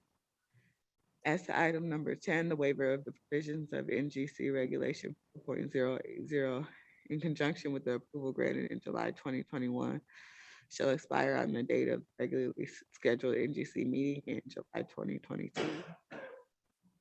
As to item number 11, the waiver of the provisions of NGC Regulation 4.080 in conjunction with the approvals granted in July 2021 shall expire at the date of the regularly scheduled NGC meeting in July 2022. As to item number 12, the waiver of provisions of NGC Regulation 4.080 in conjunction with the approval granted in July 2021 shall expire on the date of the scheduled NGC meeting in July 2022. Okay, thank you. Madam Secretary. Member Katsaros? Aye. Member Watkins? Aye. Chair Gibson? Aye. Thank you. All right, Madam Secretary, that brings us to our first restricted item. Please read number 1 into the record. Restricted number 1 is the application of TLC Gaming Inc. for a transfer of interest. All right. For Mr. Cadil, Pam, and Ms. Shavinsky. Mr. Gibson, Chair, my name is Mandy Shavinsky. I'm from the law firm of Snow and Wilmer. I am here in support of agenda item 1 on behalf of Terry Cottle and the transfer of an interest from Mr. Tim Legger to Mr. Terry Cottle. And Mr. Cottle is here and available to answer any questions that you may have. Okay. Thank you very much. Let's have Mr. Cottle approach the stand. And you can stay up here too, Ms. Shavinsky. Please. Welcome, Mr. Good morning. Good morning. Is it appropriate to take this off or leave it on? We leave it on, please. Okay. Given I hope you can hear me. variant. So tell us what you're asking for here. Take us through this. Please describe the item before us. I'm sorry, I'm pardon. That's okay. He wants you to describe the transfer of the interest from Tim to you in TLC Gaming. Okay, just the what's happening with the transaction? Yes. Basically, I'm the 95% owner of TLC Gaming Inc. and Tim Longer has had a 5% interest since 1999. And I am buying his 5% interest so that I will then have 100% interest. Okay. Thank you very much for that. I'm just going to dive in directly to the primary question that we have for you, Mr. I'm sorry, I'm just having a little trouble hearing, but I'm sorry. I will try to speak louder. Oh, my translator. So there was a condition placed on your license in, let's see, was it 1999? No, I'm sorry, April 2013? No, 1999. Yep, November 19th. Yeah, a key employee, and this is the condition. Key employee application must be on file with the Gaming Control Board at all times and refiled within 60 days of a change in the person occupying that position. So you had an individual, and he did file an application. That was Noel Huber, and that satisfied that condition. He left the company April 2013. And so since that time to the current date, there's been no filing of a key employee application, Yes. which is a violation of Reg 501. Yes. Well, by way of explanation, I have to go back and give a little bit of background, if you Please. don't mind, if you bear with me. In 99, when we got our last restricted approval, at that time we had 15 bar locations. Tim Lager was in charge of all the bar operations up until 2008, when we brought him downtown to be in charge of Binion's, when I bought Binion's Hotel and Casino. And at that time, Nick Huber became director of our bar operations. And then in 2010, a little bit of confusion. I was looking to put some transactions in my living trust as part of estate planning, and they limited Nick to 8 at that time. And we had a letter our attorney wrote to Mr. Nylander that led us to believe that Tim Lager was approved as the key employee for the other locations. So we didn't give that too much thought. But at that point, I think is where somehow Noel Coward got elected when Nick was limited to 8. And so I guess when Noel left in 2013, I did not realize, it's my fault, I take full responsibility. I did not realize he was listed as the key employee. I thought Nick Huber was his brother. Nick Huber has subsequently been filed this December, when we became aware of the problem during this investigation. As soon as we became aware of the problem, we had him filed. We've done some internal procedures to make sure that doesn't happen again. Since 2003, when I bought the Four Queens, we've essentially run the bar operations as if they're a division of the Four Queens. So they have all of the resources of the Four Queens behind them. Four Queens does the payroll. HR department does the hiring and the terminations. We even have a safety and health inspector at the Four Queens who goes around and does health and safety inspections at the bars. So, and as far as gaming regulations, obviously the ultimate responsibility is on me. My CFO, Brian Arlen, who is here, and my corporate controller, Nancy King, is also here. And everyone on our staff is essentially, we have an internal audit department. They are all devoted to maintaining everything to be in compliance with the bars as well as the Four Queens. So the bars were never neglected. In fact, they probably had more oversight than most bars would ever have. But as far as the technical application for the key employee, we did miss that. It's my fault, and I take responsibility. And I think we've done some things that hopefully that will never happen again. One of the things is we have a daily termination list that circulates to management at the Four Queens. We have added the bars to that list so that anyone terminating at the bar will now show up on that list. And simultaneously, we have another checklist that we look at from time to time for all compliance reporting. We've added them to that list, that if any of those people that are listed as a key employee ever leave, it will be flagged by all of management, and we will have to be alerted to do something about it at that time. So, but at the same time, like I said, we had 15 locations, we're down to 6, and one of those is in escrow. So we are working our way out of the bar business, but our bars are very, very closely monitored by by Four Queens, excuse me. I spent too many years in Circus. That does not excuse. I'm not saying that as an excuse. It's just an explanation. I appreciate that. I mean, going back to the 1999 board transcript, you may recall this. So, Chairman Deschamps, Steve Deschamps, who's long since gone. This is his quote: "In the event that the manager key employee on site were to terminate at one of these locations and you would not replace him for a period of 6 months, would you feel that because you had Mr. Lager, is it Lager? License, that you would not be in violation of the condition of the license?" And your answer was no. If we have someone else that's licensed already, there is a key employee, and that particular person leaves, then we would replace that person. I mean, you've explained that you understand that this is a violation of reg. So there's no need for you to elaborate, but I just want to make sure that you understand that this was an immediate discussion on this point in 1990. Yes, I do understand. And as I said, I take responsibility for the error, and we've done everything we can, and I believe it will never happen again. Okay. I'll open it to my colleagues for just their thoughts and discussion, please. Hi, good morning. Good morning. Thank you for being here. I appreciate you saying essentially that the buck stops with you and taking responsibility. But I have further inquiries. And so to start, I think you mentioned that you have a letter from Mr. Nylander stating that Mr. Lager was the key employee for all locations. I apologize, but you have a very soft voice and I have very terrible hearing. Can you translate that question for me, She was please? asking about the letter that you referenced about the 8 locations. Oh, It came from Chairman. okay. Yeah. Well, it didn't come from him. That's where the confusion came in. The letter was written from our attorney, Greg Giordano, at that time, to Chairman Nylander. And it's dated January 14th, 2010. And I'm not using that as a crutch. I misinterpreted it. I misread it, apparently. But that's where it says, Mr. Nick Huber, the key employee of all of the foregoing 8 restricted license locations.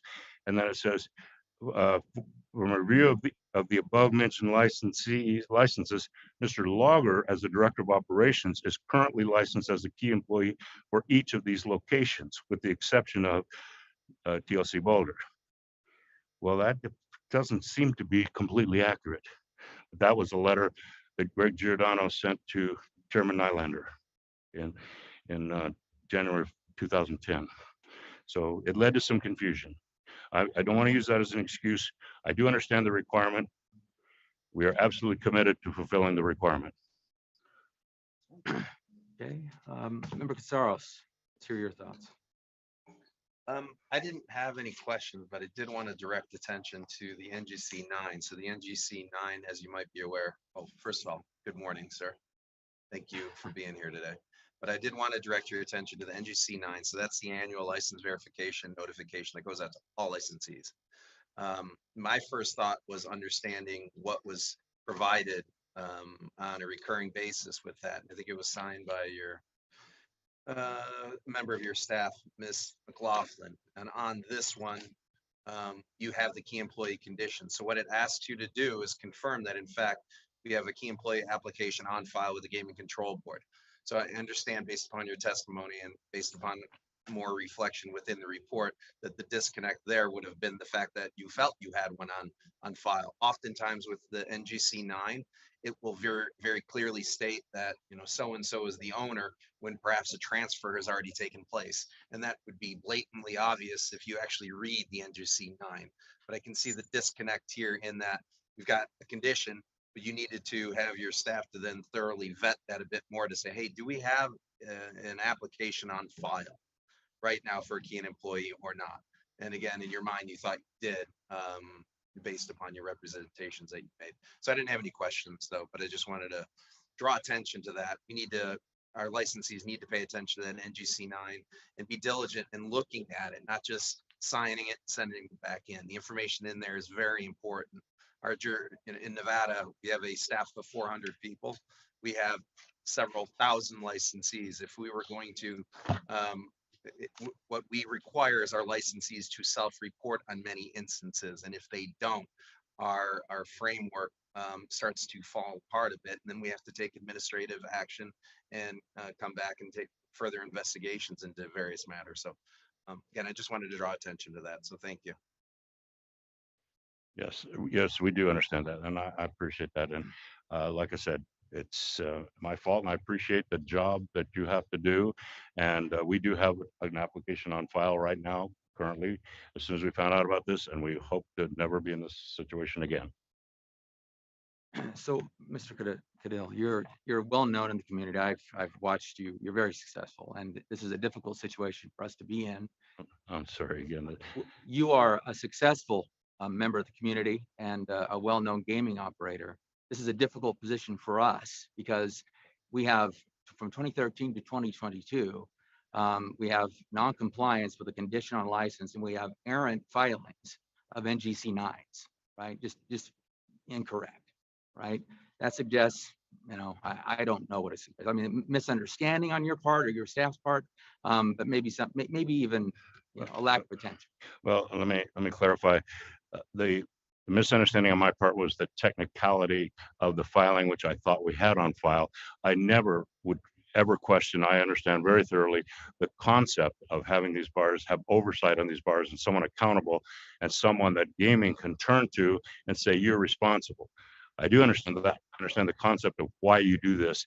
It was a technical misunderstanding that I thought we had an application on file and we didn't.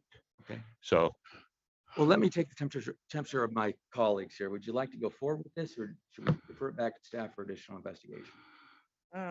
If you don't mind, I just had a couple. Please. So do you have a compliance department? pardon? The compliance department. Oh, we have an internal audit department. It's not a formal compliance department like a public company would have, but we do have an internal audit department. And they do get involved in reviewing bars, all the bars, as all of our entire staff at the Four Queens. Like I said, it's not an excuse, but it is a fact. We treat it with the bars as a division of the Four Queens. So they have all of the supervision, all of the management of the Four Queens available to them for anything that they need, including internal audit. Okay, so we reached out and we have a RUMP memo that tells us that the people responsible are the chief financial officer, corporate control, the controller, overall property, executive administrative assistant to the CFO. Is that correct? Again, I'm sorry. I really apologize. She was talking about Brian and Nancy, who's in the controllers. Yes. They are in charge of that. Yes. They are in charge of that on a daily basis. Yes. But again, then I rely on them to report to me. I am still ultimately responsible. But who in particular will be responsible for maintaining the files with regard to the key employee condition? Again, So it's okay. It'll be Brian in his title, Nancy in her title, and the controller. So, and you know that. Okay. Well, yeah, and Brian is the chief financial officer of the company. Nancy is the corporate controller of the company. And then we have a director of internal audit, and he has a staff of one person. But for the restricted locations, there are no direct things that we have to do for the bars required by gaming, but we do have to for our audited financial statements. So in answer to your question, what I believe is Brian Arlen is the CFO, and Nancy is the director of the corporate controller. So who in particular will be responsible for this, for ensuring compliance with the key employee condition? Who is responsible for the key for compliance? Well, again, as I say, ultimately it's me. But I rely on all these people along the way. It's a team effort. Everything we do is a team effort to make sure that we're in compliance with all regulations. But I can't sit here and say it's so-and-so's fault or so-and-so's fault. It's my responsibility. Perhaps that's the issue, right? This obligation is not assigned to anyone, right? And I don't know if the solution that you have provided is adequate to resolve that issue. I agree with that. I think we need to have further discussion about your compliance construct. So I'm going to refer this back to staff and have them interact with you and come up with a better solution. We're very happy to listen to any suggestions that the board might have, and we would be happy, I'm sure, to implement those. Okay. Well, thank you very much, Mr. Cuddy. Okay. Thank you. Thank you, Ms. Chivitsky. Thank you. Okay. Madam Secretary, let's go on to number 2, please. Restricted number 2 is the application of Country Store LLC doing business as Country Store for restricted gaming license and the applications of Obad Mobwai and Moab Riemann for licensure as a member and manager. Good morning, everyone. My name is Ubaid Mobalech. I'm the currently owner of the Country Store in Carson City. Welcome. Good morning. My name is Mob Raymond. I'm partner with Mr. Ubaid Mobalech, Country Store LLC. Okay. So tell us about yourselves, your transaction here, and I'm sure you recognize that we have something that we'd like to talk to you about as well in the context of the transaction. Yeah. So currently I own the Country Store since April of 2001. And since I've been in this town for a long time and the business has been good and United States has given us a lot of opportunities. So I have expanded my businesses into like so many other businesses that I own right now in Carson City, and also I own a couple of businesses in Green. So I'm very busy. It didn't have time to run the Country Store by myself and make sure that all the regulations on the gaming and other daily activity has to be done by somebody who's trustworthy and somebody that will take care of all this. And I found Mob Raymond, which I knew him for a long time. And he lives in Canada and approached me that if there is an opportunity. So we decided to see if we can do a partnership that he can take 50% of the Country Store and run the business while I attend my other businesses. And he applied for a visa, and that visa was approved by United States Immigration. And actually, it took a long time. This application has been done since 2 years ago, and Ms. Trace actually has been very, very nice.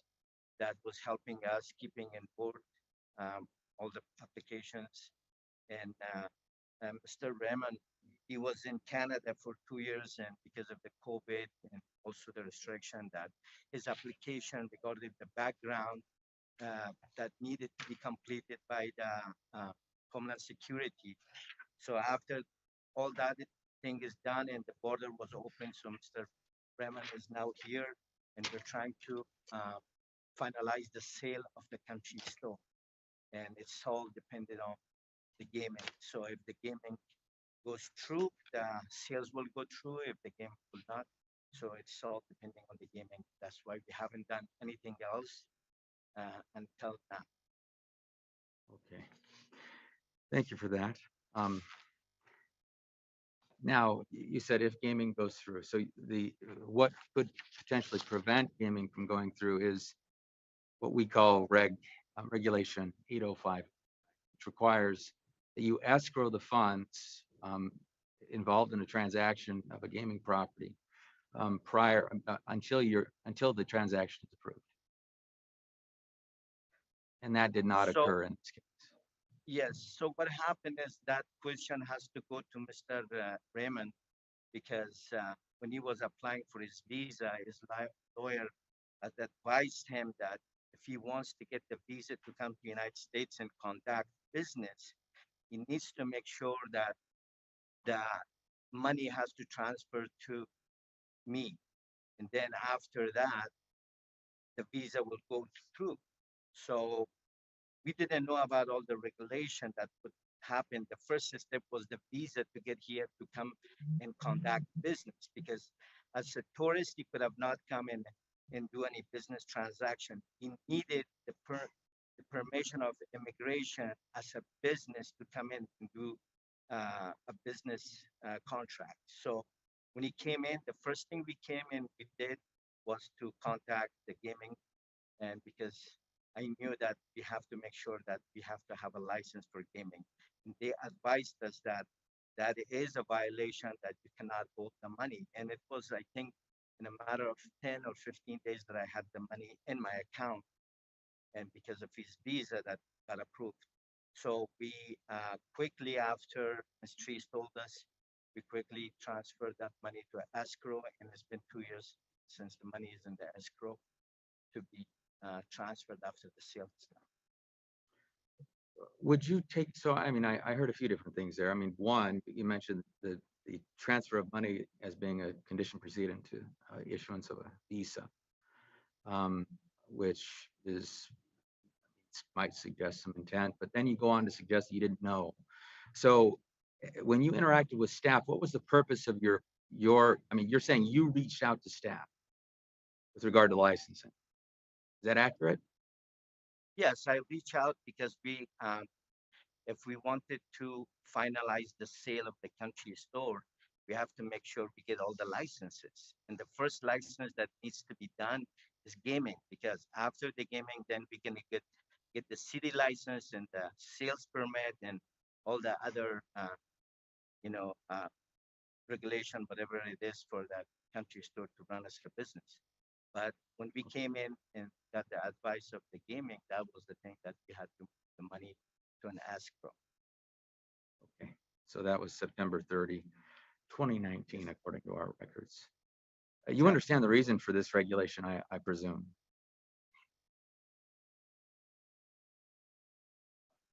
So we do probity, we do extensive background checks in consultation with federal partners and our own, extensive databases to ensure that the transferee has sufficient probity to be licensed, right?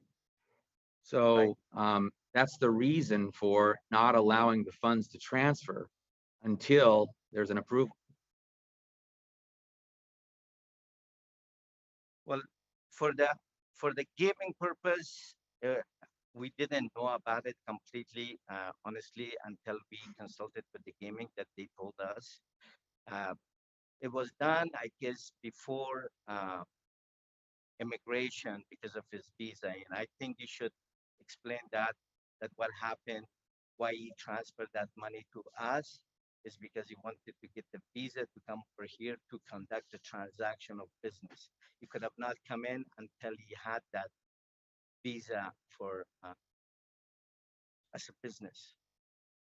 I understand. I just don't want you to confound. I don't want you to offer that up as an explanation in the context of the error or omission or violation, because it sounds like intention, right? So that's a separate matter. I mean, you needed some money to transfer. I understand, for the visa. You've also said you didn't know that there was a requirement to hold it in escrow. So let's just keep those two items separate if that's the truth. But the truth was that we didn't know about the immigration about the gaming, that the money has to go on escrow. I had the country store for 21 years, never had any issue. And since 2001, 2003, actually, when I think we got our license, I never had any transaction. This was completely new for me. But I knew that if I do any sales transaction, before I do, I have to consult with the gaming. And so when I came in and we consulted that this is what's happening, when I sell 50% of my shares to Mr. Raymond, they told us that we have to fill up an application. After we filled up the application and did through all that stuff, it came in that the money has to go to an escrow. And I told them that they had sent the money in my account, and it's still in my account. We haven't done anything to it. Then they advised us that the money has to go to an escrow. I didn't know it was my fault. I didn't know it. Okay. What I'd say is, I suggest that you don't have counsel with you, and so I don't want to put you in a difficult position. But what you just said was that you knew that before you engaged in a gaming transaction, that you needed to consult with gaming, with the GCB. So Exactly that's an issue. I'll just leave it at that and open it to my colleagues. Yeah, I'm concerned about this issue as well. Have you considered obtaining gaming counsel? Well, we didn't know that we need a gaming council because it was something that we, from the first day we came in and we consulted with the gaming. But I didn't know exactly that the money has to go to an escrow. The money was, they transferred the money into our account. His lawyer actually transferred the money into our account to make sure that his visa. I didn't know about that. And honestly, Right. with the gaming, I knew that the gaming has a lot of restriction, and I needed to consult with the gaming before I go with the sale of this business. I understand that. I've heard you. I hear you. You're saying that you were unaware.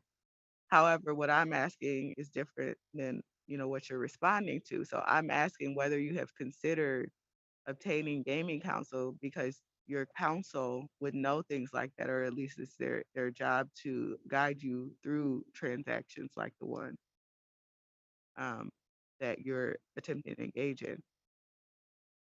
So you want me to get a counsel, gaming counsel now so we can solve this issue? My question is, have you considered obtaining gaming counsel? We've been in touch with gaming since the first day that we started working with trying to sell this business. So they have guided us in every single way, and what we did is from the beginning, whatever they told us, we did. So that was the counsel that I got, but I don't have any other counsel. So when you say that you receive counsel, you're referring to our board staff, is that correct?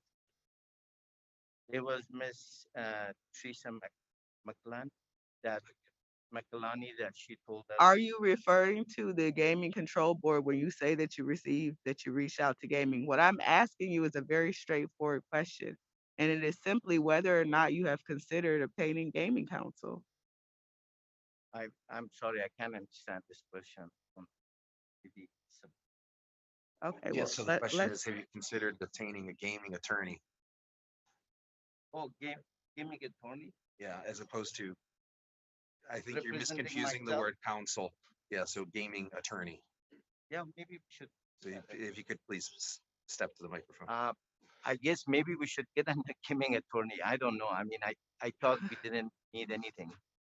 In this point, it was a simple transaction, and we didn't know that the money had to go to the escrow before for the gaming. As soon as they told us, we did. But if you like, we would like to get a attorney, so gaming attorney. Well, so I'm not telling you to get gaming counsel or get a gaming attorney. I'll use the word attorney.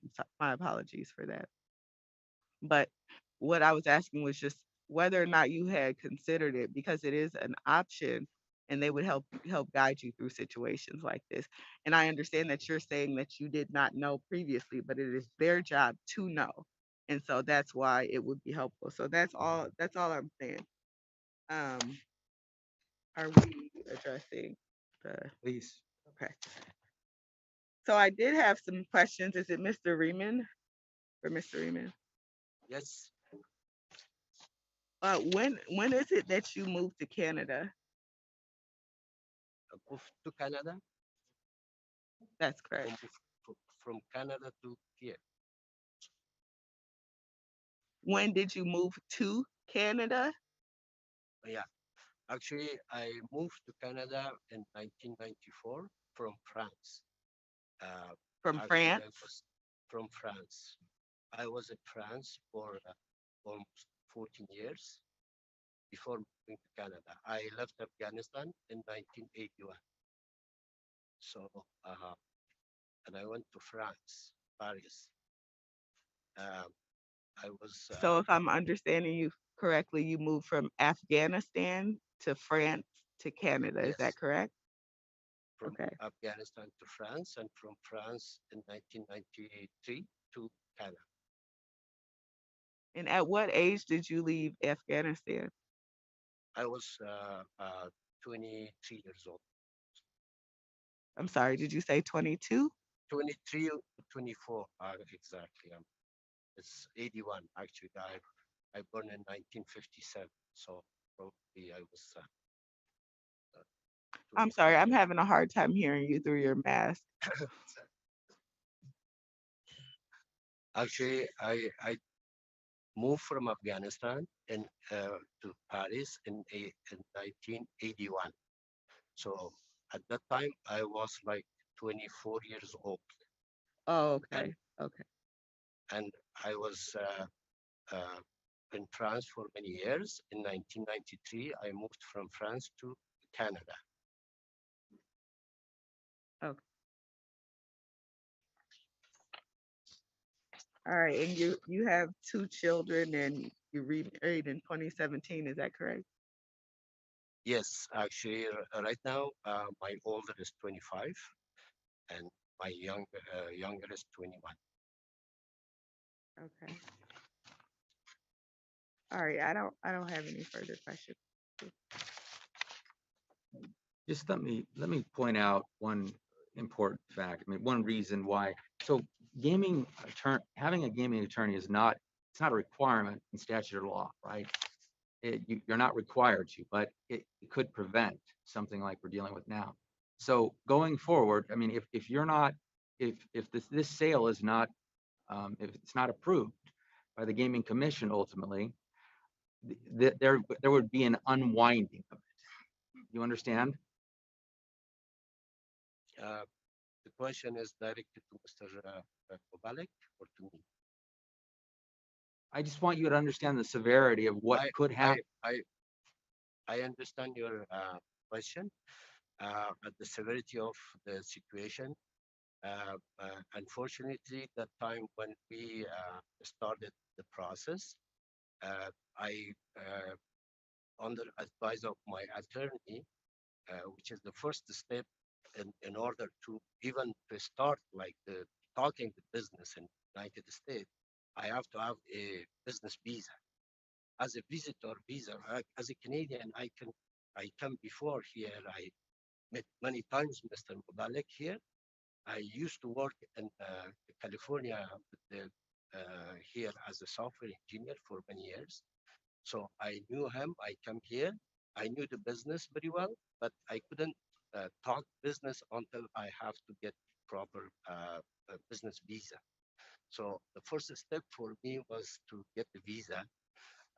So I hired one of the specialists for the investor visa here in Nevada, and she advised me the first step is like you have to show the source of money to buy the business in order to get the visa, and the other is to transfer this amount to the business owner I purchase business from.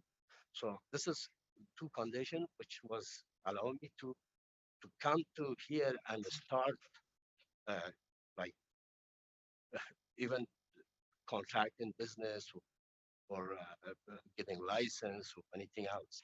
So this was the condition. This is why when we started, when I come here, first thing we started with the licensing, and Mr. Mubalik said this, we have to go to gaming license because this is the more restricted license we have to have. And we come here and we get the application and we fill up the application and then we contacted like to Miss Michael Hani, and she said there is violation because this money has to be in escrow. And as soon as she advises, we put this money, which is we didn't start the business yet because the money was just here for the visa, and we put this money. So you then put it back into escrow. We put it back to the escrow, and the money is still on the escrow at this time. Okay. So That's actually a helpful. And the business is not went through because I was not here. I couldn't do anything else until the whole process is restarted because I have to travel back to Afghanistan because I have a new wife there and the emergency there. So when I went to 2019 in Afghanistan, when I back, so I have to go through the same process of getting visa again.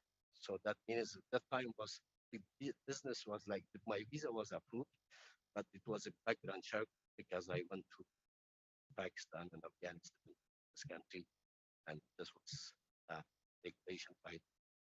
Can I ask you, Mr. Riemann, what were your reasons for moving from France to, I believe you moved to Canada from Yeah. France? Actually, my main reason was moving from France to Canada. I have a sister in Canada. She was alone at the time, and I was alone in France, and I have to join her. Like I have to Canada, or she has to come to France. At that time, the situation was better in Canada because I'm I was sorry, in I'm having a France. hard time understanding you. Can Okay. you speak a little louder, please? Yeah, I'm sorry. I have to speak closely to the microphone again. As I said, I have a sister in Canada. So she moved from Afghanistan to Canada, and she was alone in Canada. I was alone in France. So we wanted to be together. So that time, the possibility was for me to go to Canada. It was much easier because I speak French, and Canada speak French, and for working and everything else was more a possibility for me. So this is why I decided to go to Canada. What was your occupation when you were in France? I was working in Canada as an engineer, electronic engineer, and I was working in a very big company. It's called Schlumberger. So I believe you just referenced your occupation in Canada. I was asking oh about France. yeah, and Canada when I first came, so like anybody else when you move new country, so you have to start from somewhere. I opened a small business that time, a computer sell business. I was putting together computer and selling. For 5 years, I did this, and after that, I was working in Japanese American companies as a service manager. Was the company name is Amano Cincinnati, which is a Japanese company bought by American. So I was working there, and I was working until 2011 on this company in Toronto, Canada. Okay, and you moved from Afghanistan to France, is that correct? Yes, actually, I moved from Afghanistan in 1981. Actually, just before 1980, I went because you couldn't fly from Afghanistan to France. That was like the Soviet war in Afghanistan. So like the million Afghan was refugee to Pakistan. I was one of them. So I went to Pakistan, and I was actually lucky to know somebody in France, one of my friends, and they helped me to go to France. And they had, I'm sorry, I didn't hear the last part. I said I was lucky because I had a friend in France, and he helped me to get a visa to come from Pakistan to France. So I I I didn't come directly from Afghanistan because it was not possible. So Okay. I come to Pakistan to the mountain and walking and all those stuff. It's a long Right. story, but from Pakistan I went to France. And what was your reason for moving to France? Um, the reason was, I hope you know a little bit about the story of this country. Afghanistan was a long war in this country since 1979 with the invasion of Soviet Union, and there was a lot of problem. There was a war going on between the uh, government and the population. There was a lot of destruction, like the villages were destroyed, the town was destroyed. So the million people was moved out from country as a refugee to neighboring country, Iran and Pakistan. So I was Actually, unfortunately, the situation was come. I have to leave the country because I couldn't. I was there. Yeah, if I have to be there, if I have to go to the war, or I have to go to pursue my goal, which is I wanted to study. I wanted to do something for myself, for my family. What were your occupations in Pakistan and Afghanistan? In Afghanistan, I was just finished university. Like I didn't have any occupation, but in Pakistan, there's no there is no occupation. There's no nothing. So as a refugee, I was just surviving for a while until I get to France. But you were a member of the Afghan army, no?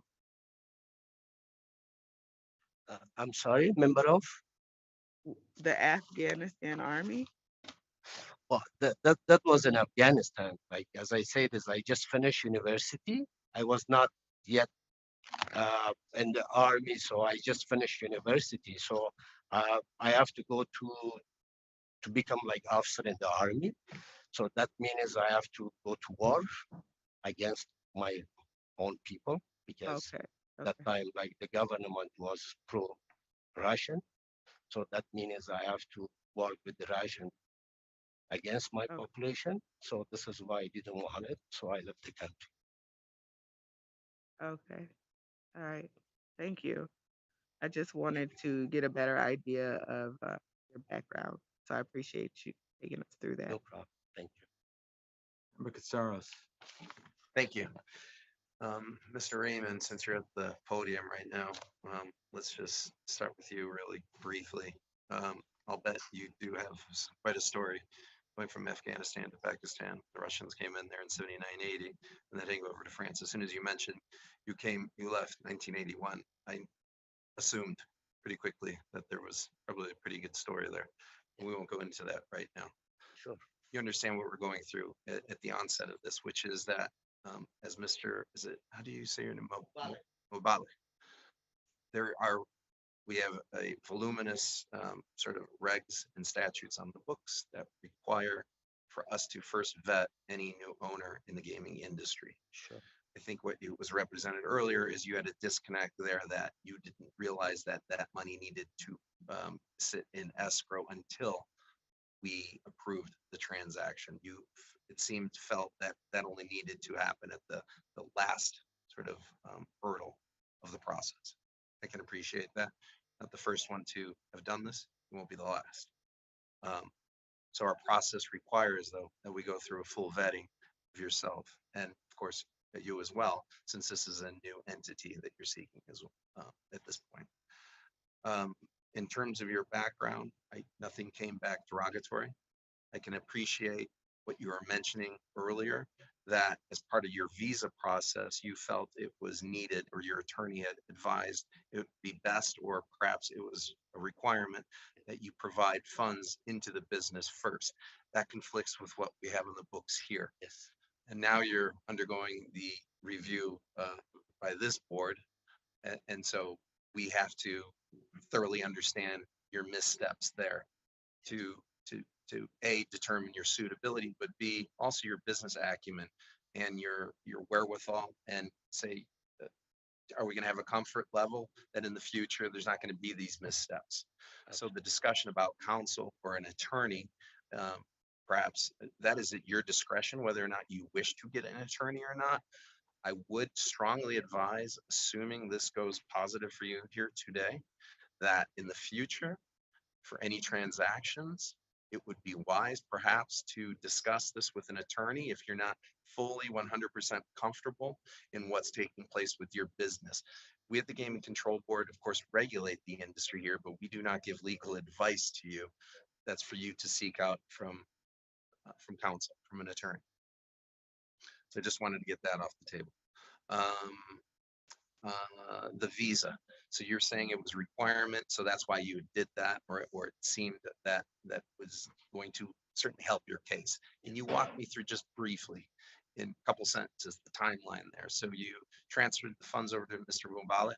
at a certain point, it then got reverted into escrow. What was that time frame there? Actually, what happened is, so when I got the visa, I come here, and the first thing we did is we discussed like the business process, what to do, like to create, because it was a country store, and we wanted to country store LLC, and it was partnership.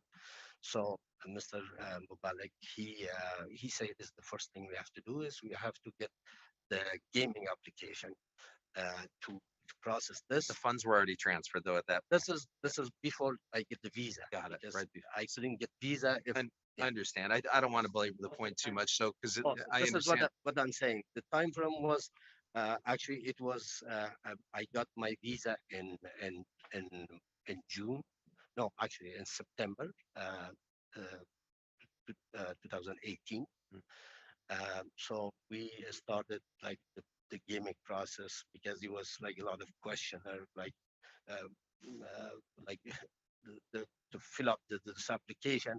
I believe it took like 10 days, like 10 days or 20 days, something like that. And this is we got back from Miss Alhani to they told me what is the like the money. They asked question, so we said is the money is in his account. He said this is a violation, you cannot go to do that. So he said this the money has to be in escrow. And we right away we find the company which is the escrow company, and we transferred Mr. Mubarak transferred this money to escrow. Okay, so that was 10 to 20 days, Yeah. give or take. That's all. I just wanted to make sure we had on the record. So oftentimes it's not the infraction itself that gets you into, bigger trouble. It's the follow-up or the lack thereof. Yeah. So I wanted to confirm again, because I think you had mentioned 10 days. I'm not quibbling over the exact time frame. Yes, Miss Agent McElhaney is very thorough, so I'm glad she provided She's proper direction to you on that, because she's 100% correct on that. just on the record, we're so thankful, and she had so much patience for 2 years that because every single time we had to postpone because of his visa to make sure that he has finished that background check. Took like 2 years. No, understood. And I want to make sure it's clear on the record that the 2 years wasn't a delay from this agency. It really no, was no. a layering of your visa process and other things beyond our control or our purview. Mr. Bubale, thank you very much, Mr. Raymond. 21 years industry, or sorry, with this store. So first of all, thank you, or congratulations on your success being an entrepreneur. Based upon your background here, you've clearly got quite a number of businesses here and been successful.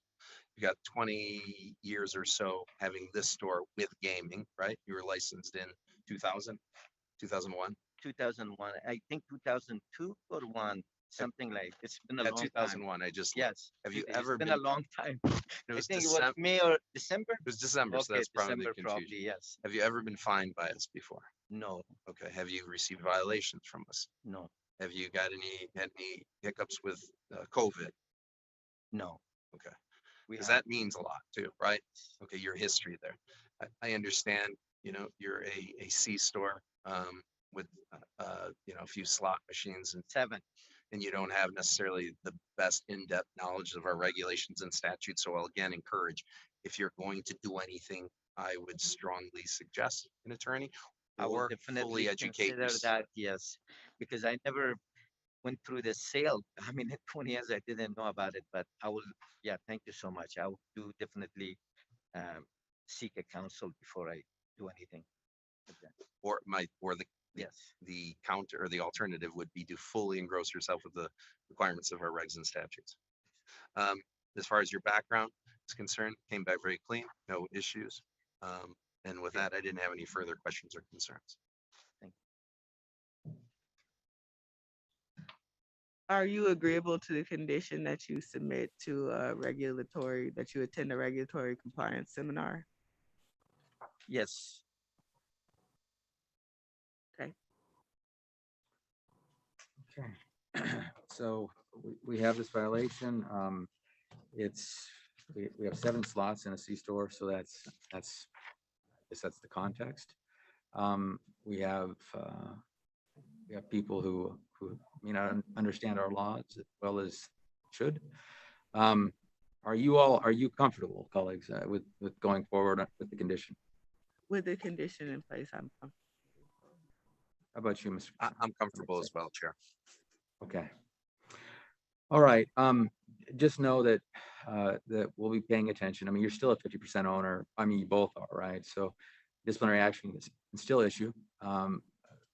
So we'll be paying attention. And please don't put yourself. I mean, just given your life story, I hope that you won't put yourself in a position like this again.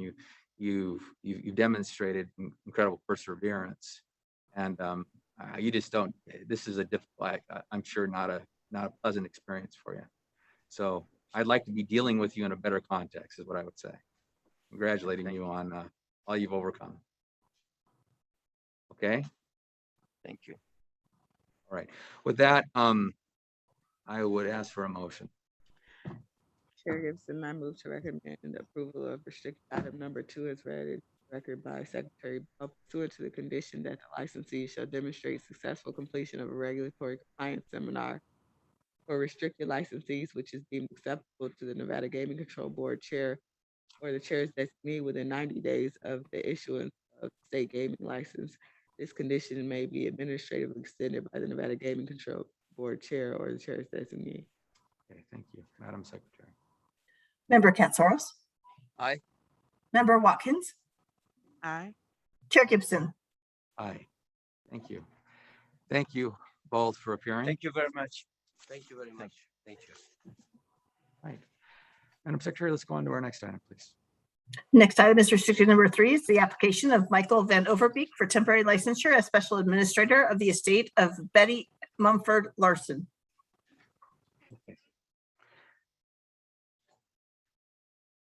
Okay, please state your name for the record. We have Mr. McKenzie, I see. Good morning, Mr. Chair and members of the board. My name is Chris McKenzie with the law firm of Allison McKenzie. With me, I have Mr. Michael Van Overbeek and Cheryl Webster. Mr. Van Overbeek is the widower, if you will, of Miss Betty Larson. Cheryl Webster is her daughter, and the matter's been submitted for you for appointing Mr. Van Overbeek as special administrator for temporary licensure for the operation of Timbers. Any questions you have for us? I believe. Yes, and we'd like the opportunity to hear from Mr. Van Overbeek as well during this conversation. So let's go through and welcome Mr. Van Overbeek. And I'm sorry to hear that Ms. Larson passed away. That's unfortunate. It was just a few days after the settlement. And, yeah, I'm sorry to hear that. Sorry for your loss. Would you take us through what's happened? I mean, so there were 2 complaints against this Timbers for violations of the COVID mandates, directives. Yeah, so take us through that and how we got to this point. And you can have Mr. McKenzie jump in as well. Okay. My stepdad just suffered a spinal cord injury, and with surgery, and so he's got a little bit of delay. But if you want, I can talk for him, or do you? Okay. So sure. Yes. My name is Cheryl Webster, and I'm the daughter of Betty Larson, who was the owner of Timbers LLC. And so just to take you through what happened, and I believe it was in August of 2021 or 20, we had a complaint that a bartender, and I wasn't in the picture yet. There was a complaint that a bartender was not wearing a mask at the Timbers. It's a very small bar here in Carson City. My mom took it to heart, but she was also failing in health. She was 81, suffered from COPD. She reached out to me, and Mike also reached out to me to see if I could kind of come and help them with legacy planning, succession planning for the business. And I worked as a nurse at Carson Hospital for 28 years, and we felt that it would be a good way to just kind of segue from retiring into nursing and taking my nursing background in infection control into kind of helping with getting us better with mask compliance and so forth. So I retired from nursing in November of 2021. I went through the first settlement with them. 2020, I'm sorry, years are, there's so much that's happened They are, this they year. are running together. Yes. They are running, it's all this, yeah. So what had happened is that we had a second violation. It was Cinco de Mayo, but we don't, let me digress. I'd gone over when I started with the staff and getting them with compliance. I created a packet with it has all of the CDC requirements and the directive from Governor Sisolak, and created an educational packet for all of our bartenders, and also had them sign acknowledging that these are the regulations that we were going to do. Then May 5th, it was just before we'd actually reopened without masks, not, maybe even a week. We were unaware, but we had a large gathering that occurred, and they were found, one of the bartenders was found to not be wearing a mask. So we had a second fine. It also was during that time found that, my mother didn't know that she had everything with her attorney placed in the LLC, but somehow her gaming license did not get included. She's had her gaming license for over 30 years, or approximately 30 years. So after that, I stepped it up with our employees, saying, you guys have really got to take this seriously. I've already educated you. You've already known that we've had fines. And so I created some employee agreements, and it was, there were actually two of them, and I have them here if you'd like to see them. But the first one was after that we lifted the mask. Governor Sisolak lifted the mask mandate and said, if you've got vaccinated employees, they don't have to wear a mask. So that one and the subsequent one basically says that, if you're caught not wearing a mask when you're on the premises, you're going to have an automatic 2-week suspension. And if you're caught and it results in a fine by us, you'll be immediately terminated. So then when we had the mask implementation again, then that was on the 30th of July, had a second contract written for them to sign that there was no longer an option for vaccines. It was strictly the masks. And so we enforced that. My stepdad and I, we're down there every single day. He was down there every single day until he fell and suffered his spinal cord injury and cervical surgery. But he's down there every morning. Since he's healing, I've been down there, as well as my husband. We're down there every morning, making sure that it's up and running. We're there checking multiple times during the week, because we're also buying supplies. We make, they unannounced drops in there, so they don't know when we're coming. It's just, we're going to show up, and if we see that you're not wearing your mask, and they're taking it seriously, because it's their home as well. It's really a family business, and so they really are taking it seriously. That's kind of where we're at right now. Yes. All right. Well, thank you for that. So in the course of the second, our investigation of the second violation, alleged violation, we learned, or we recognized, that there were a number of problems with the way that the business was constructed. And with transfers, there was an 8030 violation, and there were some other issues. Who was your attorney? Or did you have an attorney in 2007? No. May I speak, Mr. Chair? Yes, please. If I can provide you a little context, it was discovered in approximately March of 2020 of the lack of transfer of license, and applications were filed at that time for the transfers to bring them all up into compliance, because it had been several years since they'd been operating under the thought that it was held by an individual, or that it was held by the LLC, but it was actually held by the individual, Ms. Larson. And so once that was recognized, there was a series of applications filed with gaming to bring that all up into date. During that process, while those were still pending, they hadn't been set for hearing yet. That's when the second half violation.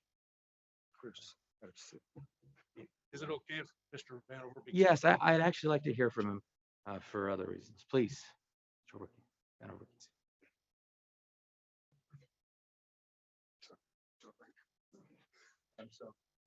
If he's unable to. The fact that he showed up today, I was very pleased. It was pretty amazing, his recovery so far. So, but anyway, there's been pending applications for quite some time. Then there was the, it was all an attempt to clean all this up because it had been a number of years that was set forth in the second stipulation. All these violations were addressed, taken care of, stipulated to. I think we were resolved at that point with the understanding that these pending applications were going to be administered, processed, hopefully granted. Unfortunately, after that second stipulation, that's when Ms. Larson passed away, and which threw another wrinkle into this whole thing. And it's been a long and winding road. I won't lie. So we've been the council since early 2020. Excuse me, early 20, whatever year, 2021, I guess. I'm sorry. Or late 20 after the first violation. So that's when it was recognized that there were all these licensing applications were submitted, and they're all in the queue, if you will, to hopefully, I think, clean all this up. And they were in the process of hopefully being processed by this meeting, or by this meeting and the commission meeting on January 20th, when Ms. Larson passed away. And so that's why we're here now. And have Mr. Van Overbeek get the temporary licensure. And you got my request for the extension, the authority you granted for the extension. I've been told that it was granted, but I have not received a letter. So thank you for that. Yes. If you could grant that. So those applications have been in process for quite some time. And so I think they're ready, very close to being acted on for transfers to Mr.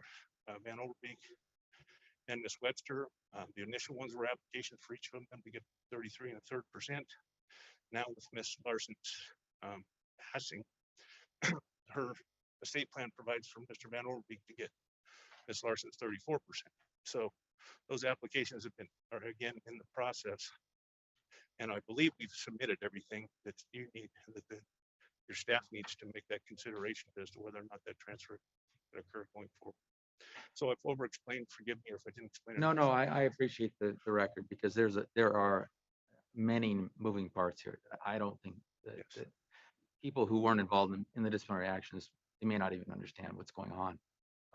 Just to clarify, I've received a number. This was a high-profile disciplinary complaint for reasons that I'm not going to go into on the record, but it's in Carson City, and there were things that were happening at the time, right? And we've tried to be very fair in the way we've assessed fine and gone through the process. And my understanding is, and please correct me if I'm wrong, that staff has tried to be accommodating and helping you, Mr. McKenzie, to correct the structural problems with this license. Is that accurate? Absolutely, Mr. Chair. They've been wonderful. I mean, and I've been involved as well, and I've asked them to do that because I wanted to make sure there are a number of people who care about Ms. Larson, and they didn't want us to take action period against her. We treat everyone fairly, regardless of who it is that come into the violation or who it is that's calling on their behalf. And so we've gone forward regardless of the calls. But I just want to be clear for everyone watching and for those who cared about Ms. Larson that we've done everything we possibly could to help remedy this error. So with that, my final question is, and I want to make this is a sensitive topic because we're in a privileged licensing space here, and so we have broad discretion, but I don't want to transgress or violate any privacy issues that Mr. Van Overbeek might want to assert. So he's applying. There's an application for him to be a special administrator of the state. And I haven't heard from him. I want to ensure, and I know that there have been some medical events prior. I just want to ensure that there are no capacity issues or anything else.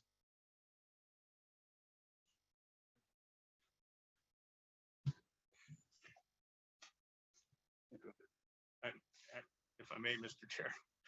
He's not a Please. man of many words, but I don't think it's a capacity issue. So if you have Okay. a specific question for him, maybe he could address that and try to fill him in as to what you're asking.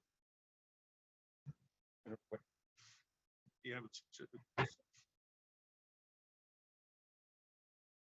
I'm sorry, Mr. Chair, would you like? Yes, please. I just like to hear from him just for a moment. Do you want to explain maybe your background, how long you've been with the Timbers and how you met Oh. Betty and how Yeah. you are here now? I've been with the Timbers about 21 years, and I've been with Betty about 21 years. And we had gaming all along that Betty had in her name. We never had problems like this at all before. So I don't know what's Well, the COVID problems are a separate issue associated with the pandemic, but structural problems with the business are longstanding. Yeah. Okay. Well, thank you for that, Mr. Van Overkey. I appreciate you I'm not a very attending good today. speaker, so No, that wasn't the purpose. I just wanted to hear from you and make sure you understood that we have tried to be helpful and to make my own assessment of certain things. Okay. And do you understand, Mr. Van Overkey, Becky, why there's a surrender provision that's also included in the disciplinary complaint, the settlement?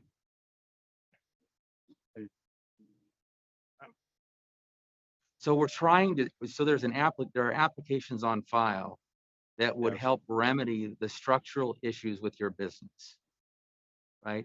And so those will be in front of us and hopefully approved. And then there would be a simultaneous or, a contemporaneous surrender of the current license. Oh, So we're not trying to take your license from you, which is something I've heard from people who care about Ms. Larson. Yeah. You understand that, sir? Okay. Yeah. All right. Those are my questions. I'll turn it over to my colleagues.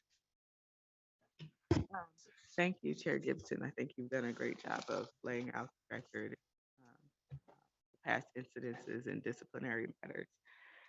So I don't have any questions as it relates to that. I'd just like to extend my condolences with regard to the loss of Larson and to Mr. Van I'm sorry to hear about your spinal injury. Thank you for being here today. I'd also like to just note that the estate, because the estate is currently in probate, and it is uncertain how long the probate process will take. As such, the following condition would be standard. And see if you've received and agreed to this, but the limited license is to expire at midnight on the January 2023 Nevada Gaming Commission meeting on the day the item is heard. And note that due to complaint NGC 21-03 and the stipulations of the second settlement, in conjunction with administrative approval received December 22nd, 2021, the Timbers gaming license will be deemed surrendered not later than 11:59 p.m. on July 30th, 2022. In the event that the license is surrendered, then the condition on the special administrator's approval would expire absent an active gaming license being placed. Mr. McKenzie, does the family understand that? Yes, and we appreciate the extension. We knew where the previous surrender date was and all that's happened since then. We appreciate you exercising that power to extend it even to that date. So we understand it. We appreciate where you are. Thank you. Mr. Casaros, Member Casaros, do you have any questions or comments? I did not have any questions, but I did want to pass along my condolences as well to you, Ms. Webster, and Mr. Van Overbeek. Thank you. Thank you. Well, this has been a difficult, I mean, it's not an insubstantial violation, but it's not the end of the world, right? For something like this has been a long and difficult process. So I hope that, I hope we've all learned something. And again, condolences to Ms. Webster, you and your stepfather.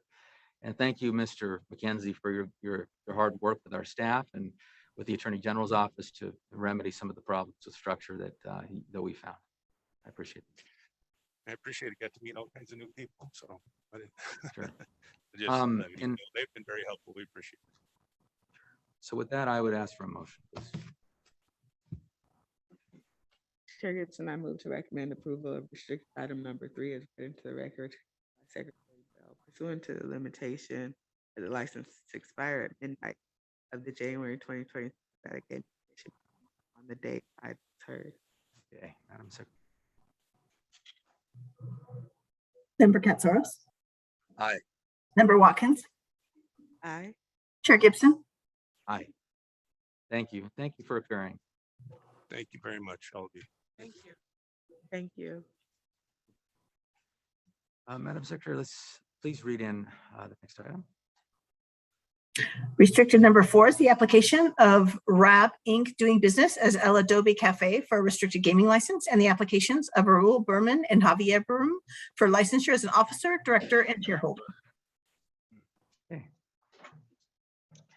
Good afternoon, Mr. Chairman, members of the board, Madam Secretary, and staff. For the record, my name is Adriana Freilich, and I'm here representing the first-time applicants, Mr. Raul Berman, Mr. Javier Berman. And we're waiting for Mr.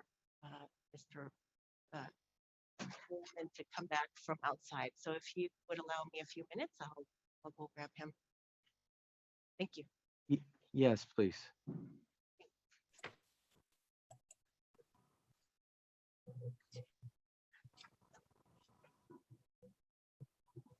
Good to see you, Ms. Freilich. You too. Thank you, Mr. Katsaris, and the entire board. It's nice to be here.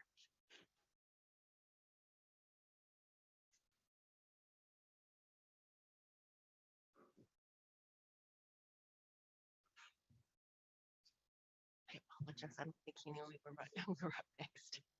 Okay. You said he's just outside the door here? Yes, he just went. I think he went to go find some water. Okay. There we go. He likes to make an entrance.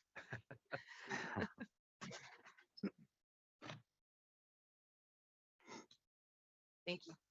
So we have Mr. Raul Berman, Mr. Javier Berman, and we're here for the application.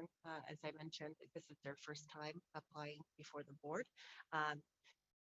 Chairman Gibson, if you'd like, if it's okay with you, I'd like to have the applicants give a brief history of their background and their 22-year success with their restaurant, which is a Reno favorite and known for their best margaritas in town, El Adobe Cafe.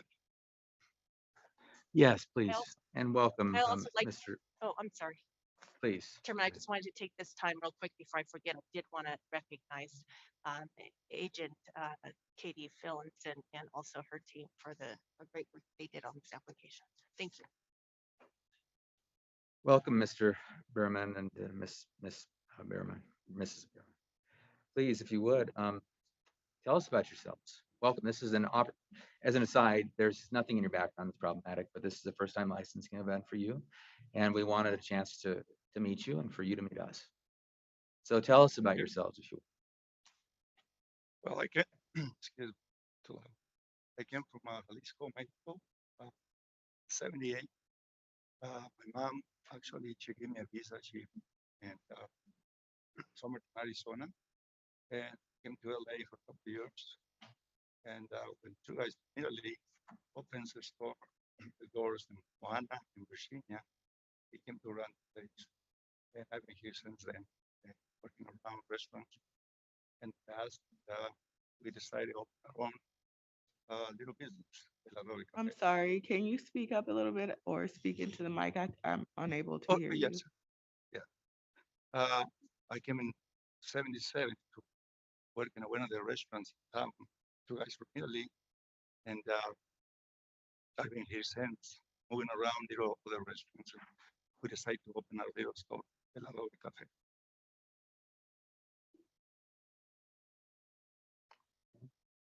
Thank you for that. And would your wife like to? Miss, I'm sorry? Okay, no, I wondered if you're, if Mrs., I'm sorry, we have Raul and Javier. Yeah. So my if son, you're, Javier. yes, okay, please state your name for the record and tell us a little bit, just something quickly about yourself and how you got here. My name is Javier. I was actually born in Reno, first generation. Uh-huh. On my dad's side, and actually Nevada on my mom's side from the Bay Area. Lived in Nevada majority of my life, went to school here. I lived in California for a while, played college football out there. Lived in Vegas for online business for some time, and then started working with my father running the business in 2006. I don't normally disclose what we talk about in rump, but I will tell you gentlemen this, that there was comment about what a wonderful restaurant you have. So congratulations on your success and your good work. I'll open it up for questions and comments to my colleagues, please. Sure, I'll jump in there. I absolutely love your restaurant. Full disclosure. Mr. Bruman, if you don't mind, I'll call you Raul and I'll refer to you as Javier, if that's all right. You said you worked at a restaurant first on South Virginia, Moana. Yeah. Was that family? That was family restaurant. Two guys from Italy. Actually, it was actually a chain. Okay. I They see came your- from LA, and there was one in Lake Tahoe, and one here in Garden Hills for a while. And then you said you moved around to some other went- restaurants. Yes, I went to work for Famous Murphy's as well. I worked for Berta Miranda's as well, and it was the hotel, which is right now the Reno Tahoe. And then after that, I started moving to my own. When you said you opened a little cafe, El Adobe Cafe, you're talking about the existing one in Yes. 2001. Okay. I wouldn't call that little, but Well, we started very little. We started in 2000, February in 2000, and from little we start taking a little more space, and we just keep growing a little bit. And our plan is to grow a little more, so for our kids to help us in future. so before I was reading the materials, I had heard rumor because I live in Reno and I keep my ear to the floor on a lot of these things, and it would seem that you were going to be taking over the adjacent building, the sort of L or the right angle portion. Was it a locksmith over there before? Used to be a dancer. Okay, and so you're going to expand into that area at some point? Yes. Okay, but at this current point, the slot machines, because you've never had slots before. No. So very new in this. So you're looking at 15 machines. You've never been licensed before. Both of you. This is a first time licensing event. Yes. You're building out a new area that you're sort of commandeering from a former tenant? Or Well, actually, there's already, which is remodeled. Actually, the building is already exists. Building. We trying to remodel, the park for the slot machines, and a little more accommodate, for just eating. Yeah. It's kind of in the back area, so Mhm. if you come in front all the way to It's just on the right side. on the right side now. Where we at right now. Okay. Well, congratulations on all your success here. I wanted to understand a little bit about that. Javier, if you could come to the mic as well. You said you grew up in Reno? Yeah. And you went to high school here as well? Yeah, overall. And then moved to California, played football? Yep, came back and then went to Vegas for a while for my business. Then he gave me the opportunity to come back for the business in 2006. So from 2001 to 2006? 2000. 2000, okay. Then, and then you reinserted, I want to say reinserted, you came into the business and started. Yeah, he bought out his part and gave me an opportunity to jump. Okay. And then in 2019, he actually purchased the whole entire property, which gave us opportunity to upgrade, level up, I like to say, and hopefully this opportunity. Oh, so that was newly purchased then only a couple of years ago. Property. Yeah, 3 years ago. Okay. A great location. I mean, all the properties have like gone through the roof there. If you had got it 10 years ago, it might have been cheaper.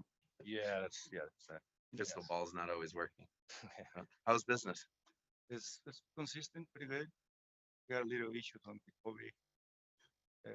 Everybody else work hard and stay on it. So. And hopefully you were listening to some of the earlier applicants as well, and you understand the importance of the rules and regulations. You have Ms. Freilich here, so you're well represented already. But in the future, if there's any transactions or so forth, it would, you would behoove yourself to have attorney or really understand the regulations, obviously. And we're very focused still on COVID mitigation. So understand the requirements that we have in that regard. Looking forward. Okay. I didn't have any other questions unless there's anything you want to share about the operation. We're just, everything's moving forward right now. We have our compliance meeting in March. Construction permits are starting any week now. Permits went through already. Construction starting will be right after that. So we're all just looking forward for new upgrades and starting it's all going. Oh, congrats again. Like I mentioned, it's an excellent restaurant you have. Thank you very much. Thank you. I didn't have anything further, Chair. Good afternoon. Thank you for being here. I just had a couple of clarifying questions because I heard one of you mention that there had been some other employment at another cafe, perhaps, and my apologies because I am unable to hear clearly from up there. But our employment history here I think I'm missing it. Doesn't seem to reflect that. I have both of you having been employed at the cafe, one from, that would be Raul from 2001 to present, and then Javier from 2006 to present. Is that not correct? Yes. Was there some other employment history that you all recently mentioned to Member Casaros? No. Oh, okay.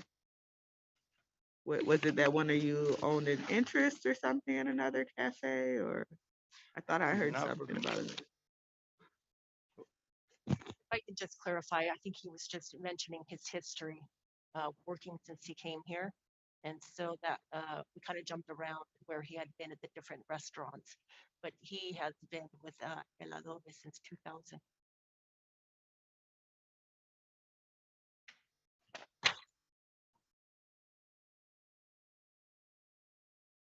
So that's the particular location that, is it Adobe? Is that how you pronounce it?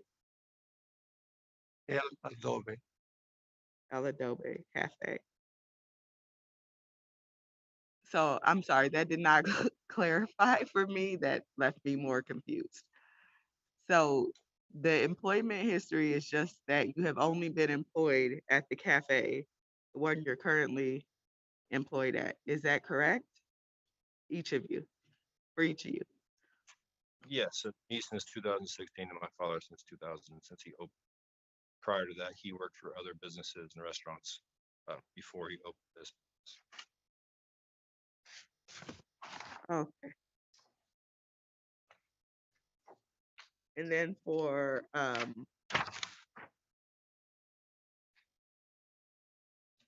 Javier, I believe it was, it says that you anticipated selling insurance. Why didn't you follow up with that?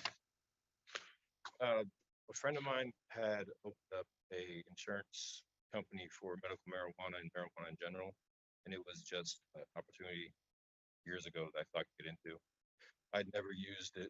I never actually got into the insurance aspect whatsoever. I still have my license, but I don't have any business with it, or I've not been in business with anyone considering.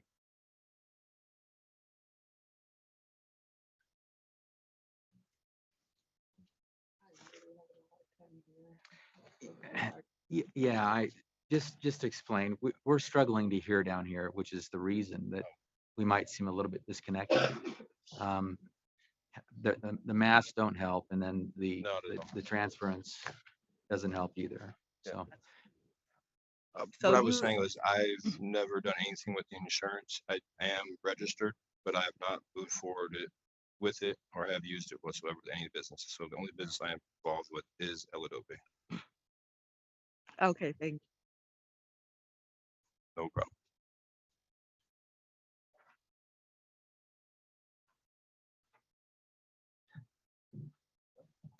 Okay. Well, from that back and forth. Hopefully you understand that we dig into every detail. Member Watkins was verifying your employment history. I think she's going to be back. Let's wait for her to get back until, and then we'll take a vote. Then we'll ask for a motion and potentially vote.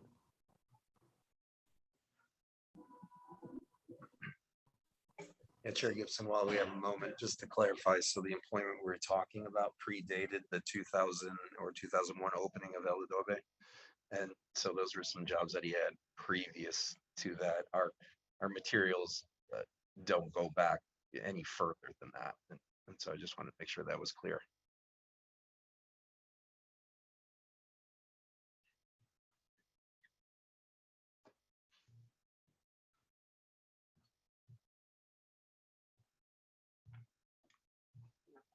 No, please. Okay. Got full team back. So with that, if there are no further questions, I'd ask for a motion. We are on restricted number 5, is that correct? Or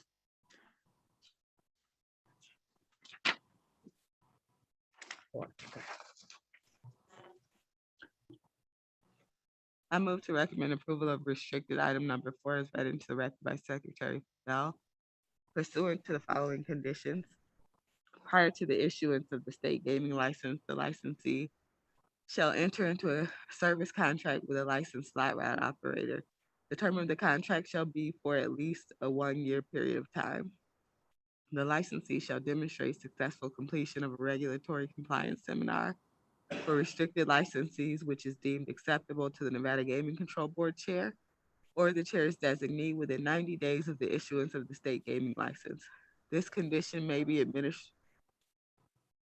administratively extended by the Nevada Gaming Control Board chair or the chair's designee. Yeah, Madam Secretary. Member Katsaros. Aye. Member Watkins. Aye. Chair Gibson. Aye. Thank you. And thank you for appearing. Thank you very much. Thank you. Thank you. With that, Madam Secretary, let's go on to number 5. Restricted number 5 is the application of Dolan Consortium LLC doing business as Shanty Dolan's for a restricted gaming license, and the applications of Shane Dolan, Nate Dolan, and Breck Dolan for licensure as a member and manager. Welcome. Welcome. Good afternoon, Mr. Chairman, members of the board, Madam Secretary, Jeff Donato, Argentum. I apologize for my voice. I'm just getting over some things. With me today in Carson City are Breck is Shane Dolan, Nate Dolan, and Breck Dolan. Mr. Chairman, we understand there were no areas of concern with this application, but with your permission, I'd like to give a little background information on the application itself and then give the applicants an opportunity to give some information about themselves as well. Absolutely. I appreciate that, Mr. Donato. Thank you. Yes. So the subject location previously operated as Mama Bear's Lounge at 211 Keystone Avenue in Reno, Nevada. The location does not meet the standards under NRS 463-161, but it is a grandfathered location. In order to ensure the restricted gaming was incidental to the primary business, the location only had 8 gaming devices. In working with staff, it is our understanding that the gaming ceased operations on October 31st, 2020. And to preserve the 18-month grandfathering license, the location needs to be licensed by the NGC no later than April of 2022. The applicants have spent a substantial amount of time over the last year getting the location ready to open.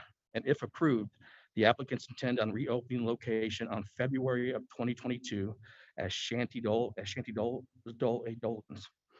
Just like the former location, the applicants will only have 8 gaming devices in order to ensure the gaming remains incidental to the primary business at all times. Although the applicants will be holding the restricted gaming license themselves, they have entered into a 5-year participation agreement with Sartini Gaming to be their SRO for the location. In addition, each of the applicants have already attended the restricted compliance license seminar on December 8th, 2021. And with that, I'd like to start with maybe Shane and have Mr. Shane Dolan give some information about himself. Welcome. Please state your name for the record, if you would. Hello. Thanks for having us. My name's Shane Dolan. And yeah, you know, like before, we were all 3 of us were born and raised in Reno, Nevada. all attended Reno High School, and then ventured out and we all played college football. I myself played at Shasta Junior College and then went down to San Diego State and majored in communications and English and started a couple businesses out there that are on my record.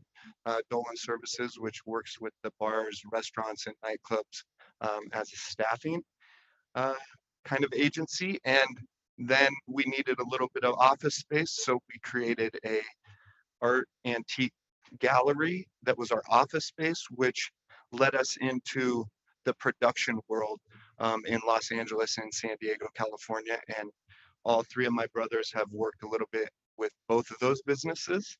And COVID hit and changed our life. It had us all kind of think of what we wanted to do with our life. And one of the major things was all be together. Our families, we each have two girls. My brother has one boy, but we all three have two children. And they're all the same age pretty much. And we wanted them to be together. And so we moved back to Reno, Nevada. The Dolan family's been here a long time. My dad played football at UNR, and we wanted to do something for the community and for ourselves. And it's been a lifelong dream for us to open a bar and have a place to gather, family gatherings, and just, have a place for us.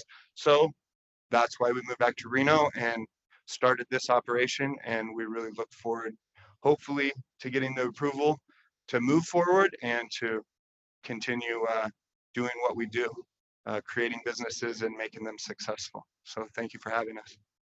Thank you, Mr. Shane Dolan. That's an inspiring story. Just for the record, we have your brothers just make an appearance. Just state their names. Yep. Hello, I'm Breck Dolan, and I am currently getting a PhD in psychology right now at California Institute of Integral Studies. That's where I attended my master's program. And like Shane said, moved back here to Reno to bring our families closer together. I also have a company called Pivot to Presence, where I create a leadership and growth platform. It's a coaching platform that I use my counseling and psychology to help coach people to perform better leadership. So I'm really grateful to be here and to have the opportunity to have a business with my brothers and a place to gather with our family. So thank you for having me. Again, I'm Breck Dolan. Thank you. Thank you, Mr. Breck Dolan. And Mr. Nate Dolan, would you please make an Hello. appearance? Yes, I'm Nate Dolan, also born and raised here, like they said. I attended a few different colleges and I received a marketing degree from Mesa State College in Colorado. And then I moved back to Reno. I've been here the longest now, so I'm happy that my brothers came back. Through that time, I got a master's degree at University of Nevada. And currently, for about the past 7 years, I've been doing real estate, and just recently took over our father's business of Farmers Insurance branch. So currently do real estate and insurance. It's been a dream of mine for my brothers to move back here since I've been here. And since they did, I couldn't think of better partners and to go into business with, so I wanted to be a part of this. Well, thank you for that. Thank you for the appearance. And Mr. Donato, if you don't object, I'd like to open it to my colleagues for questions. That's fine. Thank you. Hi, good afternoon. Thank you for being here. I'd just like to say congratulations to all of you on, bringing the family, bringing you all together and continuing with your business endeavors and educational endeavors.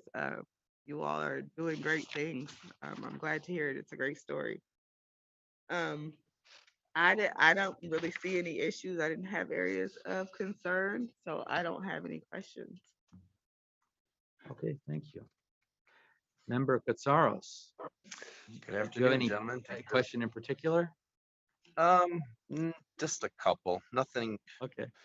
earth shattering. I think, as my colleagues just mentioned, there's nothing concerning in the background from my perspective. But I did want to get a couple of things straight. So is Nate on the left? I had a Shane in the middle and Breck on the right. I had to rewrite my notes 3 times because I had you guys pegged wrong. Shane, so you are going to be sort of leading things, correct? Yes, sir. And you're the oldest of the 3 as well? Yes, sir. Okay. So are you always bossing everybody around in daily lives as well? Well, That's his nickname, the boss. I've got an older brother or 2 as well, so understand. comes with the territory. So what's your plans for the operations? I do take note. This is a great story, great opening. I think you guys all mentioned the same thing too. But essentially, it's a dream to have, but it'd be a great place for our family to meet as well. Yeah. You know, the Dolans have been around Reno, like I said, a long time, and we've never had a place of our own. You know, we're always going out and supporting the community and supporting other places. But you know, it's been a dream of ours to have a place where would be essentially our place. You know, kind of the cheers aspect of Reno for the Dolan family. There's a lot of Dolans in Reno, and I feel like they need a place to come. So this is, oh, go ahead. I was just gonna mention, and that's why we named it Shanny Dolan's. It's after our grandfather. Was his name Shanny was his nickname, yeah. Okay. Yeah. Because when I think shanty, okay, I wasn't thinking of a name, but understand. This is going to be on Keystone and Second, give or take. Correct. Yeah. And so the bar was the previous owner, Mama Bears. Was it closed for a while? And were you seeking out a location? We were looking for a location to do something, and that one popped up, and it had been vacant. I don't know for how long. It was kind of right when we moved back to Reno. We saw it open up, and that was just kickstarted us into this whole endeavor. It looks like it finalized in 2020. Okay. And so your plans for the location, though, any food? Currently, it does not have a kitchen. We probably would incorporate food trucks in the back. There is a little bit of a patio space in the back and enough space parking wise for a food truck or 2 to come back there. But right now, yeah, just gaming and cocktails and you know, good people. Cheers atmosphere. Yeah. Understand. Really quick on your background then, you mentioned a couple of your businesses. You said production company. What is that? When you say production company, it's quite foreign to me. Yeah, we work specifically with big art installations across the country. It's the name of the company is called Grand Artique, and it was formed out of us being you know, entrepreneurial and seeing kind of an area where the festival world needed something a little bit more authentic. And so we started creating art environments and going out, build, design, curate, and then interact inside those art environments as performers. And that really kind of took off. So before COVID, we had big contracts with all the major music and arts festivals, Coachella, Lightning in a Bottle, Electric Forest, these big name festivals in the world. Now it's resonating for me. Okay. Okay. And so, yeah, and so we would apply that format of what we do inside of this bar. And we have a lot of contacts in the music world, in the art world, and in the performance world. So it would be a very, you know, welcoming, theatrical, experiential kind of driven place for Reno. Interesting. Yeah, I noticed you're quite an entrepreneur here. I mean, you've had businesses going back a couple of decades now. Yeah. You had the staffing agency you had already mentioned. Is it Nate that was partners with you in that business? Or Me, Breck, Yeah. excuse me. Okay. Okay, so you guys have worked together before. Yeah. And Nate was also coming in to help work as well. So he did a lot of the management at certain points in his career when he was living in San Diego. And then while you're at the podium, so you're getting your PhD at this point? I am, yeah, in psychology. So, and that's, you're leveraging that with your consulting business as well? Exactly. Okay. Yep. And then Nate, you're in real estate? Yes, It's Stitzer Properties, is that Clint Stitzer? Clint, yeah, been Send a my long re- time friend of mine. Oh, send my regards. I will. But you've not worked in a partnership with your other brothers? I have not been in those partnerships. Okay. I've Well, helped them move a lot of stuff, but I'm not a named partner. you're the youngest, Never, right? never on paper as far as percentage ownership, which we aim to change that. Okay. Well, I didn't have anything else there. I wish you guys all the success with the opening. When are you guys opening? We would love to be open February for the Super Bowl, but some of that depends on, timelines with health department, fire, and gaming. Have you reconstructed everything that you wanted to thus far? Very, very close. Yeah. There's a lot of development going down that area too. I think I see an in and out and et cetera going on there too. Yeah. The whole neon district. A lot of good stuff. Yeah. Okay. You're just a couple blocks, right? Correct. All right. Well, thank you. I didn't have anything else. I appreciate the dialogue here today. Right on. Yes, thank you for appearing, and thank you, Mr. Donato, for setting this up. It's been good. So with that, I'd ask for a motion. Chair Gibson, I move to recommend approval of restricted item number 5 as read into the record by Secretary Bell pursuant to the condition that prior to the issuance of the state gaming license, the licensee shall enter into a service contract with a licensed slot route operator. The term of the contract shall be for at least a 1-year period. Okay, Madam Secretary. Member Katsaros. Aye. Member Watkins. Aye. Chair Gibson. Aye. Thank you. Thank Thank for you. appearing. We'd like to thank Agent Finlayson for all her hard work during the application process or the investigation process. Thank you, and good luck to you all. Thank you very much. Thank you. Thank you very much, and I hope we see you down at Shanny's. Nice plug. That is good. All right, let's go on to the next item, please. Next item is restricted number 6, which is the application of Niharashta Inc. for licensure to receive a percentage of revenue from Sartini Gaming LLC, doing business at 711 store 22629, and the application of Ramon Ora for licensure as sole officer, director, and shareholder. All right. Good evening. Good afternoon, Mr. Chairman. Good afternoon. We're not there Tom's yet, ahead are of me. we? He's here. Good afternoon, Mr. Chairman. Jeff Donato here on behalf of the applicant, which is joining me today, Mr. Aurora. Good afternoon, board members, Madam Secretary. Again, this was no areas of concern with the application. His is first time in Nevada gaming. With your permission, just like to give some background information on the application and then give an opportunity for the applicant to give some information about himself. We deal with you quite a bit, and I appreciate you setting the record, but we normally say to you that there are no items of interest or areas of concern, right? So that's the case. You're right. All right, go ahead, please, Mr. Aurora. So if I could Hi, start good with the afternoon. application. Oh, you go ahead, Mr. Aurora. Hi, good afternoon. My name is Raman Arora.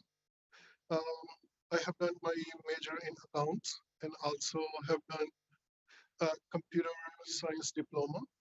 I've been with 7-Eleven almost 13, 14 years as a franchisee. Before that, I was doing some small cashier jobs with 7-Eleven, just trying to survive. Me and my wife, we both live in Carson City, happily married. Today's her birthday also. She's here with me to support. I'm very happy to have this business and it's working really well. We have very peaceful and happy life, work really hard. So that's all. Wonderful. Yes, and thank you for appearing, and if you've hired a good person here who has a long history dealing with us and does a good job. We wanted to meet you as a first-time applicant, so that's the reason that we've called you forward. Do you have any questions of us? No, sir. Thank you. All right, I'll open it to my colleagues.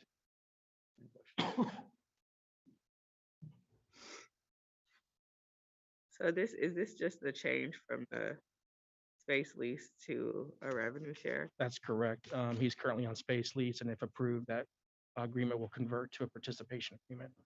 Okay. I didn't have any areas of concern, so I don't. Thank you. Member Katsaros. Good afternoon. Thank you for the presentation. Good So you're switching from space lease to rev share. How long have you had a space lease? I started in 2018, May 2018. And then prior to, when did you purchase the location? Actually, I'm sorry. I purchased in May 2018. I think the uh, leasing started in November 2018. Okay, understood. Yeah, as was mentioned, same for me. I don't really have any questions on your background, but it is a first time licensing event. So we like for you to come here so we can meet you, you can meet us. Hopefully you've listened to some of the dialogue here today and the Yes. importance of compliance with our regulations. Sure. Yeah. But other than that, I think I did not have any other questions. Happy birthday, Ms. Quare. I didn't have anything further, Chair. Sorry, happy birthday to whom? That's his spouse. Oh, okay, yes. Thank you. So, She's in right, the audience here thank you. today, celebrating her Okay. birthday. Okay. With that, I ask for motion, please. Harrison, I move recommend approval of restricted item number 6, read by Secretary Bell. All right, Madam Secretary. Member Katsaros. Aye. Member Watkins. Aye. Chair Gibson. Aye. Thank you. Thank you, Mr. Donovan. Appreciate that, and like to thank Agent Finlayson again for all her work on the application. Absolutely. Thank you for occurring, sir. All right. Let's go on to our next item. Item 6. Next item is restriction number 14, which are the applications of Apollo Gaming Corp. Doing business as Nevada Gaming Corp. Doing business at the Lodge at Stephanie and at the Lodge Lounge for restricted gaming licenses. Good morning, Mr. Chairman, Member Watkins, Member Gutsaros, Madam Secretary. I'm Greg Geminiani from the law firm of Dickinson Wright, filling in for Jeff Silver on behalf of the applicant. As you know, the applicant operates several other restricted locations as an expanded restricted gaming licensee. Since the last appearance, the city of Henderson has granted an extension of the non-operational status of locations until June 1st, 2022. Also, since the last appearance in November 2021, the Office of Labor Commission has closed the matter regarding Mr. Parker. At this time, I'd like to introduce you from Las Vegas, Stuart Apollo, the principal of Apollo Coin, and Renee Holmes, the director of finance. Welcome. Well, thank you, Mr. Chairman and Chair and Mr. Gutsaros. I'm very bad No, you're in fine. Reno. Good afternoon. Good afternoon. And Good afternoon. state your name for the record. Yeah. Oh, Stuart Apollo, the president and owner of Apollo Coin. Okay, thank you. And ma'am? Good afternoon. My name is Renee Holmes, Director of Finance for Apollo Coin. And thank you for the opportunity to have us back here so that we can explain any questions you may have. Okay, well, thank you.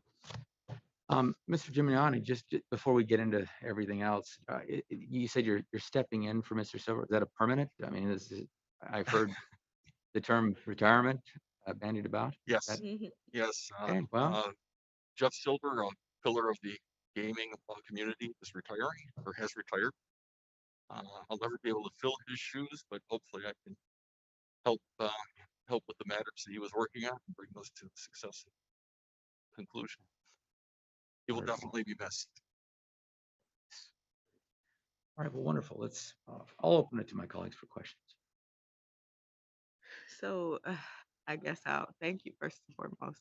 Thank you for being here and good afternoon. So there were some issues last time that you were before us. Have those issues been resolved? Yes, and it, do you want me to run chronologically through the events, or the only issue that really hasn't been resolved is that final check that we gave Ms. Parker has not been cashed, but that's through the labor board, and I think he's MIA. Mhm. So, If I remember correctly, last time we appeared, we did have a settlement agreement in hand, but it wasn't fully executed by Mr. Parker.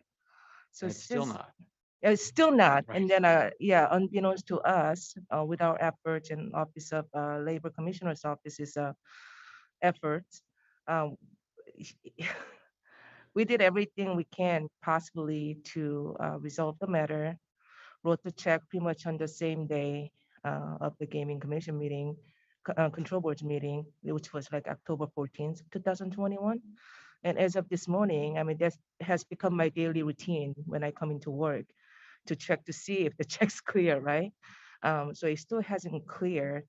And in the meantime, we received the closure of the complaint letter, official letter from the Labor Commissioner's office. So as far as we are concerned, the matter has been resolved. Please go ahead. Can the matter be resolved if there has been no agreement to Yes, settle? yes, it is my understanding that it was the I would say the governing authority for this complaint was originated by Mr. Parker, and then it came through the Labor Commissioner's office. And once we received the letter from that office saying the matter has been closed and no further investigation or questions will be necessary, we consider that as a matter being closed. So was the matter closed, finding that you all had made some sort of violation? No, matter has been closed in a way that we did everything we can do to remedy the complaint because we agreed to settle. Because the whole issue was that, if I remember correctly, the question was asked to us, well, why did you settle if we didn't do anything wrong? Our position was, I don't remember that question. well, our position was, we never wanted the I'm money from sorry, him. I don't remember that question. Who asked you that question? I'm just going from my recollection. Said if there, what it, I think it might have been, I don't know, I don't have a transcript to go by, every single item, but our position is we never wanted the money from Mr. Parker. So if there's an opportunity for us to give the money back to Mr. Parker, we will take it. And that the opportunity came through the Labor Commissioner's settlement offer. So we acted on it. But the settlement has not been signed, correct? Correct. So how can the matter be settled if there has been no settlement? That is the Labor Commissioner's office to answer because Perhaps I we can did shed, everything we were asked to. So what perhaps I you're can shed a saying is little that, bit of light on this. okay, Please. The complaint went through the Labor Commission. I'm sorry, this is Greg Geminiani for the record. The complaint went through the Labor Commission. The Labor Commission agreed to the resolution of repaying Mr. Parker the money. The check was written to him through the Labor Commission. The Labor Commission has tried to get him to, has provided that check to him. And the Labor Commission has since sent us a letter saying the matter is closed. And that there's nothing further that the applicant needs to do to resolve the matter. Hopefully that's helpful. I mean, yeah, I mean, so there's been sufficient time, since settlement agreement was offered and payment tendered for Labor Commissioner to determine this matter is closed Yes. for her part. It's jurisdictional to her though, because she did after first not entering into I guess not digging into this, not assuming this matter as jurisdictional, or she did open an item, a case, and that's so. Mr. Geminiani and Mr. Apollo and how did the settlement agreement come about? I could answer that. Please. Again, Mr. Parker's claims were false, but he went on the internet. And that's, I'm old school. I do not partake in Facebook or anything, but he made some claims and accusations that accused us of demanding payment for his job. That was false. To review that, during there was a robbery that happened at the Wallapai Lodge where he was employed.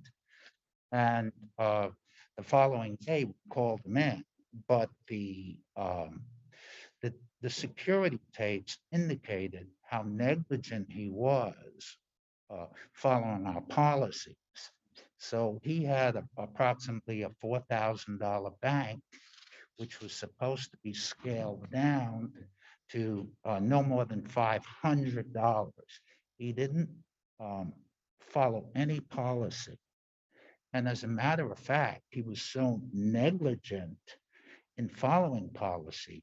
When he was closing out, he had the money spread across the bar, not the back, but the front bar. So when I saw the tape of how this happened, I wanted to make sure that Mr. Parker spoke to me, and it wasn't about the money. It was about the dangerous actions he's causing himself, patrons, and coworkers by not following our policy. He came in and was very apologetic and said, it was a mistake, so on. I wanted to speak to him, to make sure that he was okay and ready to, if he wanted to continue working, which he did. During that conversation, he insisted on us taking repayment of that money. And again, I explain, I don't need the money. I need him to follow policy. And past that, I agreed to let him back, and he went out with a director, and he made some sort of um, repayment schedule, which I wasn't aware of until this inquiry by the state. Uh, at that point in time, we had no idea that he even went to the labor commission right after that agreement he had with us. And that didn't come out until, again, this inquiry. So the labor board, well, we actually called them because we wanted to settle this issue when it was brought before you. And that is the reason we asked, we hired legal counsel to try to get with the labor board. And they felt if we were willing to do it, pay him the money that he voluntarily paid that we didn't want anyhow, we agreed to pay that back to him plus interest. So at that point in time, the matter's resolved. We're trying to show we had no ill will and didn't want to misrepresent, a gaming license that I cherish. The other bad publicity in this is he said, and it took him approximately 7 months on the repayment schedule to pay it back, that we let him go after he paid it back. And the agents were very helpful. We didn't let him go. We have it in text that he resigned about that time. And it's a terrible take what he misrepresented the facts on the internet, whether it was rightfully or wrong. I just said, let it pass. We didn't want to respond to anybody because it was false allegations. And usually something like this, and I understand your concern, it's a terrible allegation. Someone gets held up, give us the money back or you're going to get fired. That didn't happen. And the minute you pay back, we're going to let them go.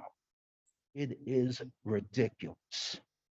So, normally something like that, we were talking about public relation companies trying to, save our image, but I didn't, our customers are very loyal to us. They know the lodge, they know our management, and they know Ed Parker. And we didn't get hurt by this at all because the truth is, the truth is obvious.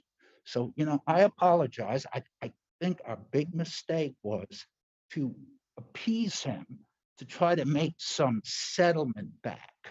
But the truth of the matter is Ed Parker's job was one of the most sought after shifts that he had in the local gaming industry. So it was, I don't even know what the deal was, but it wasn't a hardship on him. And obviously, he had an axe to grind. I don't know why, but this is where we're at. It terribly got out of control. I mean, we had previous robberies and we had previous cases. We never asked an employee to pay back money that they've been robbed. We're glad that their health and welfare is fine. So how this got here, it's misrepresentation on a Facebook, and anybody could say what they want with no factual, proof or backing. I mean, the agent has been very helpful. We went through this step by step, and I apologize it happened, but I don't know. And you play Monday morning quarterback. I don't know if we could have done anything except we should have never agreed to take that money. So as a final, resolution to this, give him his money back, pay him interest, and I just want this behind me because it's not true. I understand that, but I think our issue, or at least my concern, is that I don't really know that this issue has been resolved. You have a settlement that the other side hasn't signed, so he essentially hasn't agreed to it. If I And may, I don't sorry. understand the procedure in the office of the labor commissioner, um, but saying this matter is closed after previously saying that they didn't have jurisdiction. I don't know. I'm not sure what to make of that finding if there's been no violation. I'm not sure exactly what's going on. I think I need more information. In the settlement agreement, for example, I mean, I've been involved in a number of these on previous to doing this. There's no disclaimer of any wrongdoing, right? I mean, that's not included in this, which is unusual. It's so if it really is just you repaying, yeah, I mean, I don't know why your attorneys wouldn't have included some kind of language.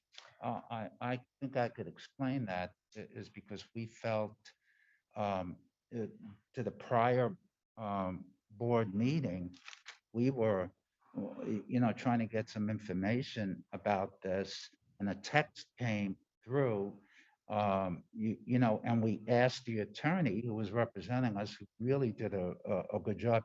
He said, well, normally I like to put that language in, but because of the, we wanted to resolve this case ASAP. He said, well, okay, we'll put it in without any language like that. But he may never, I do not know where he is. Nobody does. I mean, he may never, this was initiated by us, this settlement in the respect with the labor board to satisfy them. You follow that the case is closed. How else could I close it?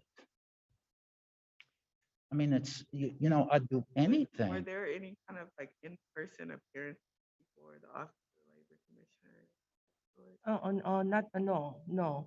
I believe Agent Finlayson, by the way, has been very helpful throughout the whole ordeal. She was trying to, I believe she reached out to Labor Commissioner's office to see if they can release the very first complaint that Mr. Parker allegedly filed, which subsequently got denied by the Office of Labor Commissioner, which we don't have it in possession because we were not aware of such claim existed. Well, we do have a letter, and it's very short. We did receive something from the Office of the Labor Commissioner. Um, If I may, I believe that initial complaint was never provided to Apollo Coin. And currently, there's no actual lawsuit that you would have a standard settlement agreement or something for. The only action in this has been through the Labor Commission. And the Labor Commission has sent us letters back in November saying that they were closing the matter. So there's no open matter, there's no open lawsuit, there's no open Labor Commission matter either.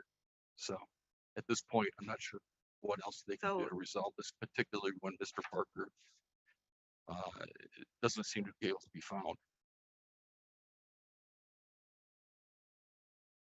So the labor commissioner said that a claim for wages can be filed with our office only if the company deducts monies from your paycheck without your written authorization.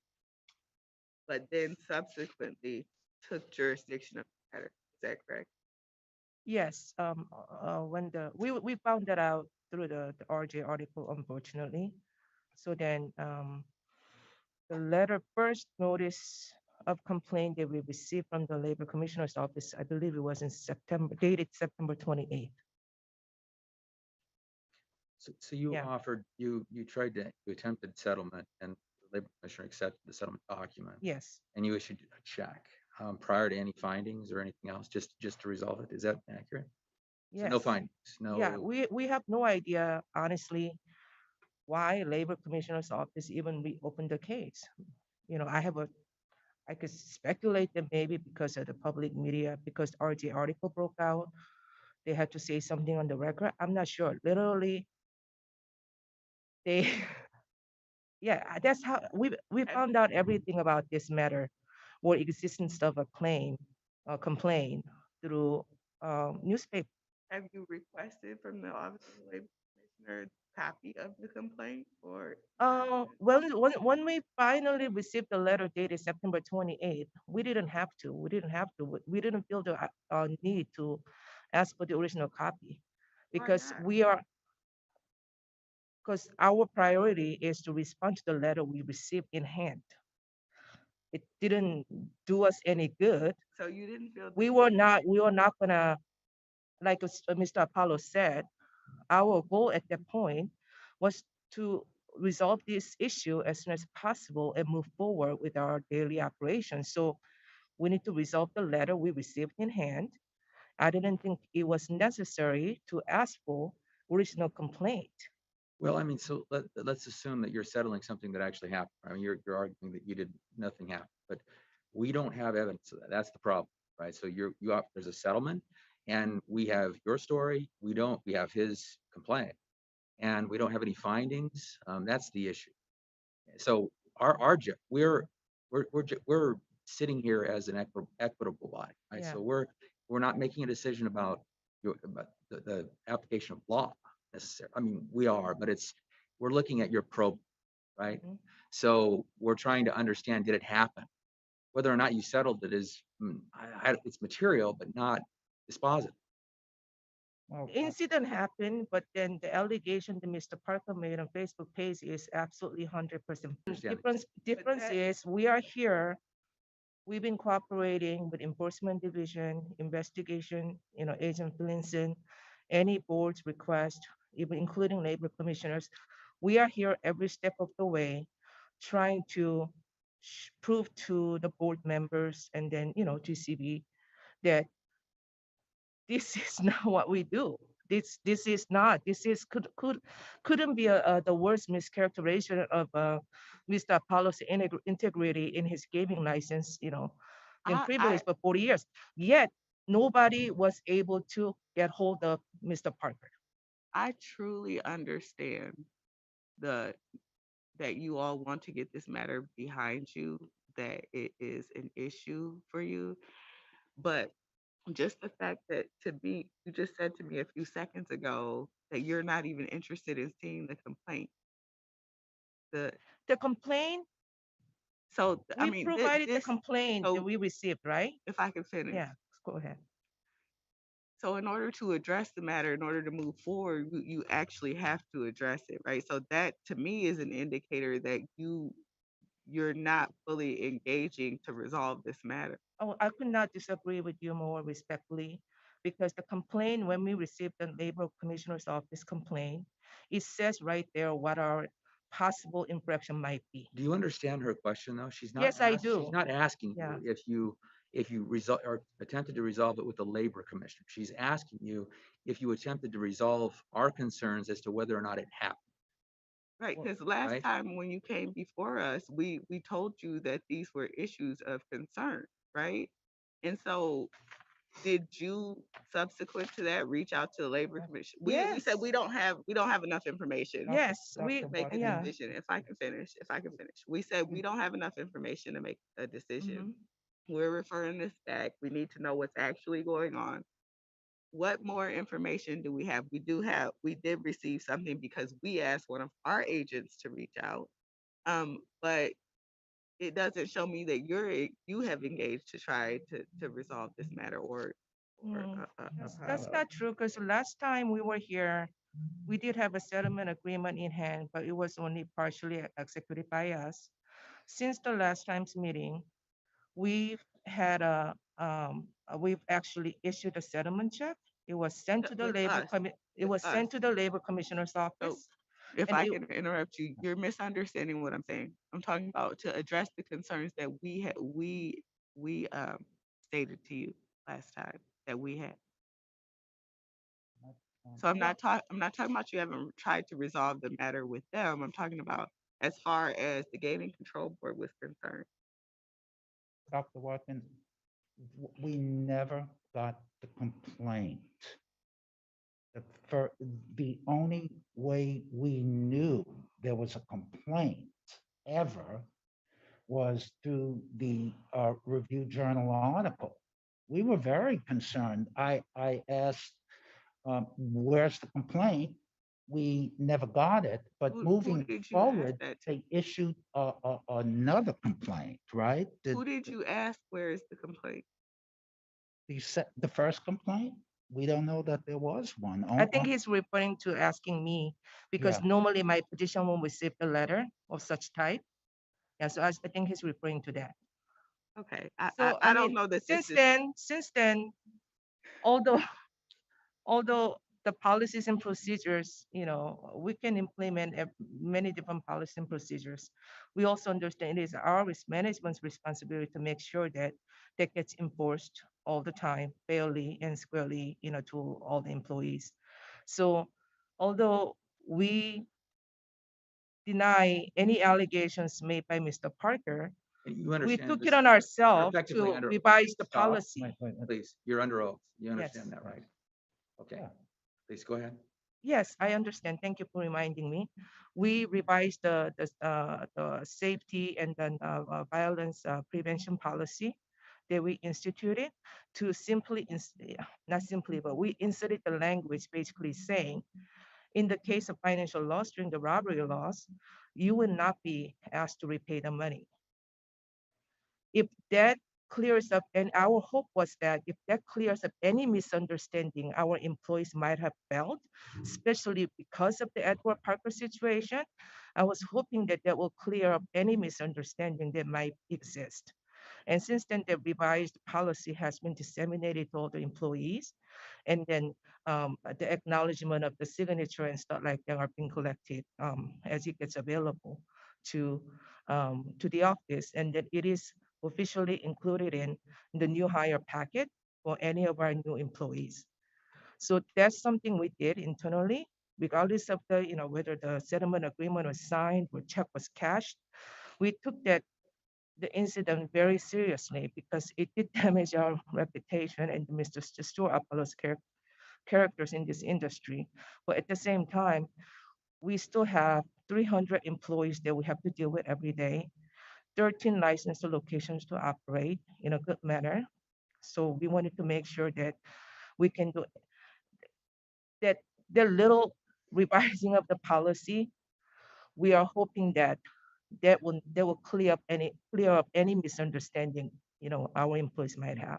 So hopefully, board will see that as a step into the right direction. The management is not lacking in we don't think this incident, Edward Parker's instance, is insignificant. Just because insignificant, Oh. insignificant, just because we know what the truth is, but I understand, and to public's eyes, like Mr. Apollo said, it's a terrible, terrible allegations if they were to be true. We don't think it's insignificant. We want to make sure that none of our loyal, committed current employees, and some are including past employees who became our current customers, don't feel like they are frequenting or supporting the business that don't care about the employees. That is the last thing we want public to perceive us as. As far as another, and this is insignificant and pale to the whole situation, but we have ordered different safes. Oh, that's true. Which is an expense, but by having 4 denominations to pay back, in other words, hundreds, 20s, 5s, and singles, our bank requirement needs would significantly go down. So, hopefully, that's, a safety item that we've instituted since this incident. We don't have all the safes in yet, but we have 4 or 5 safes already installed. And that's just to try to keep improving what we do and to ensure that, Limit the exposures yes, of our employees. limit exposures so incidents like this have even less of a chance of happening. If I could just intercede. So this is I'll just sum it up in my mind. So I don't want to leave you in limbo. I don't. I mean, we referred it back. You have done what, I mean, you've satisfied the labor commissioner's concerns. Mr. Parker hasn't, he's not cooperated. And under penalty of perjury, you made claims that you did not. His allegations. You understand as licensee that we have the right. We have the. I mean, we're entirely free to come to issue disciplinary, to pursue disciplinary action. In the future, there were a lawsuit saying, and there were findings contrary to what you're claiming here. You understand that? Yes. And so with that, I don't know. I can't. I don't think we're going to resolve. We're not going to get to. We don't have Mr. Parker here. I don't think he's going to engage anytime soon with us. And I don't want to leave you dangling in the wind for the next while. So that I don't see any way forward except to accept your explanation and what we have from the labor commissioner.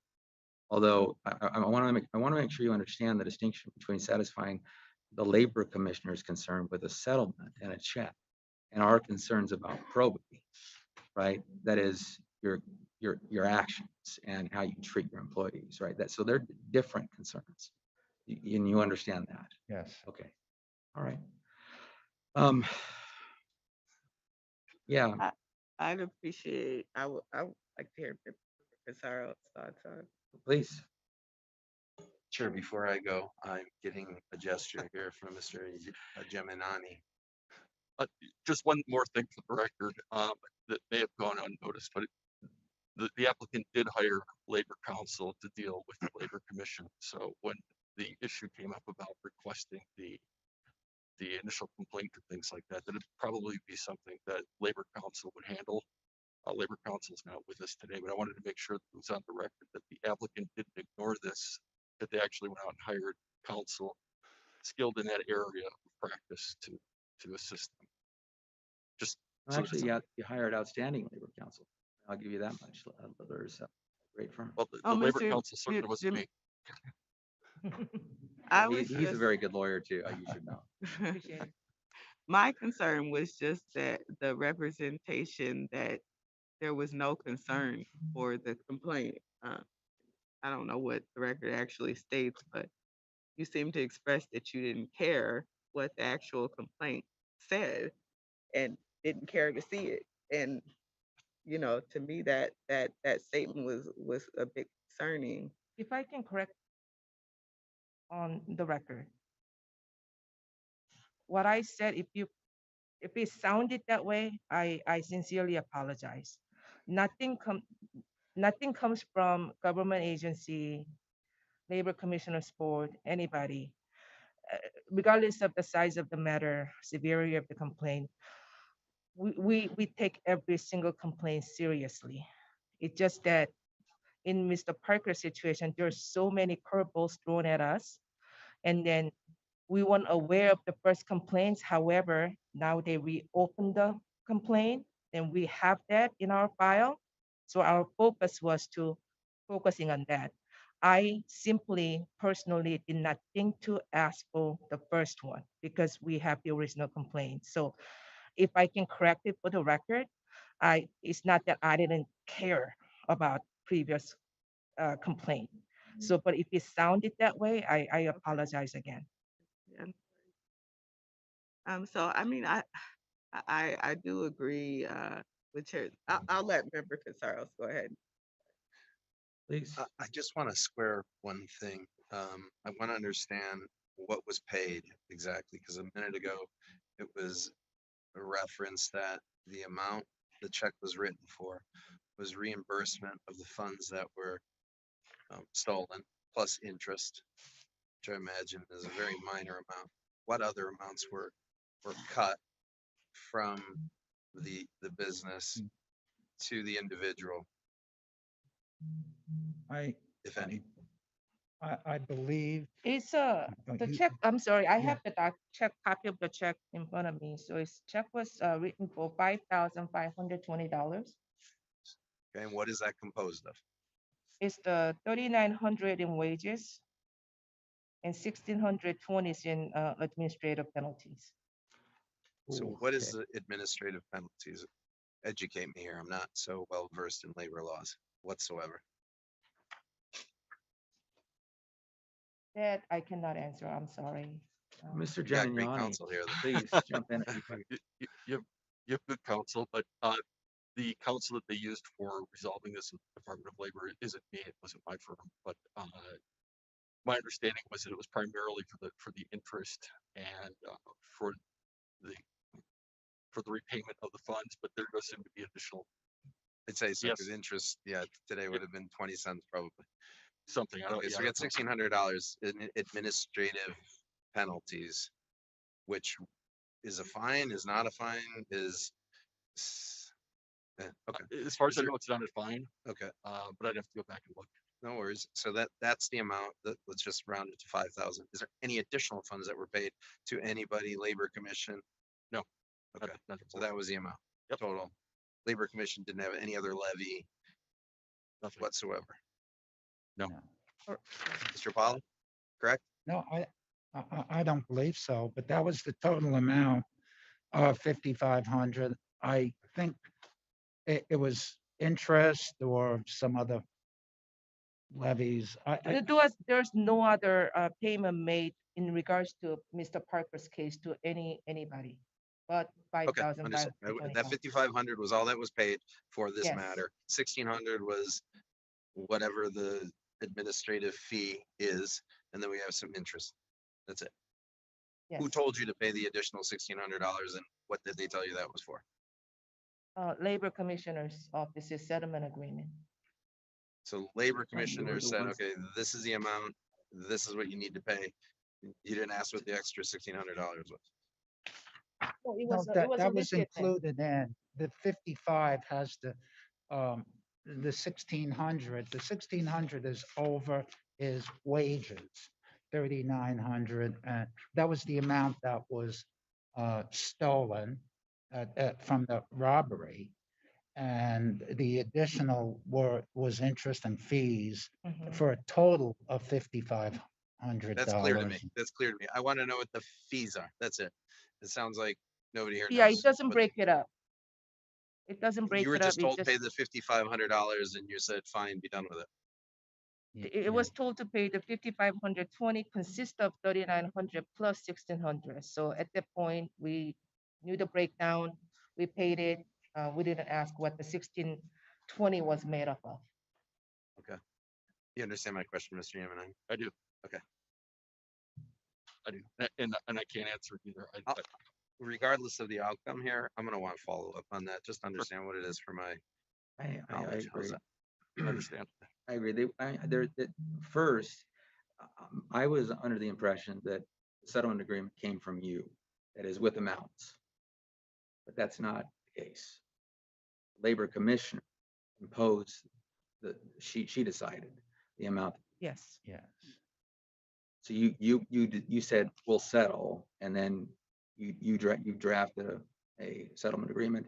She then gave you a sum. And No, the settlement agreement was drafted by Labor Commissioner. okay, so the entire We expressed our intention through our labor attorney that we would like to settle. Okay. And everything was just handled through the commissioner's office.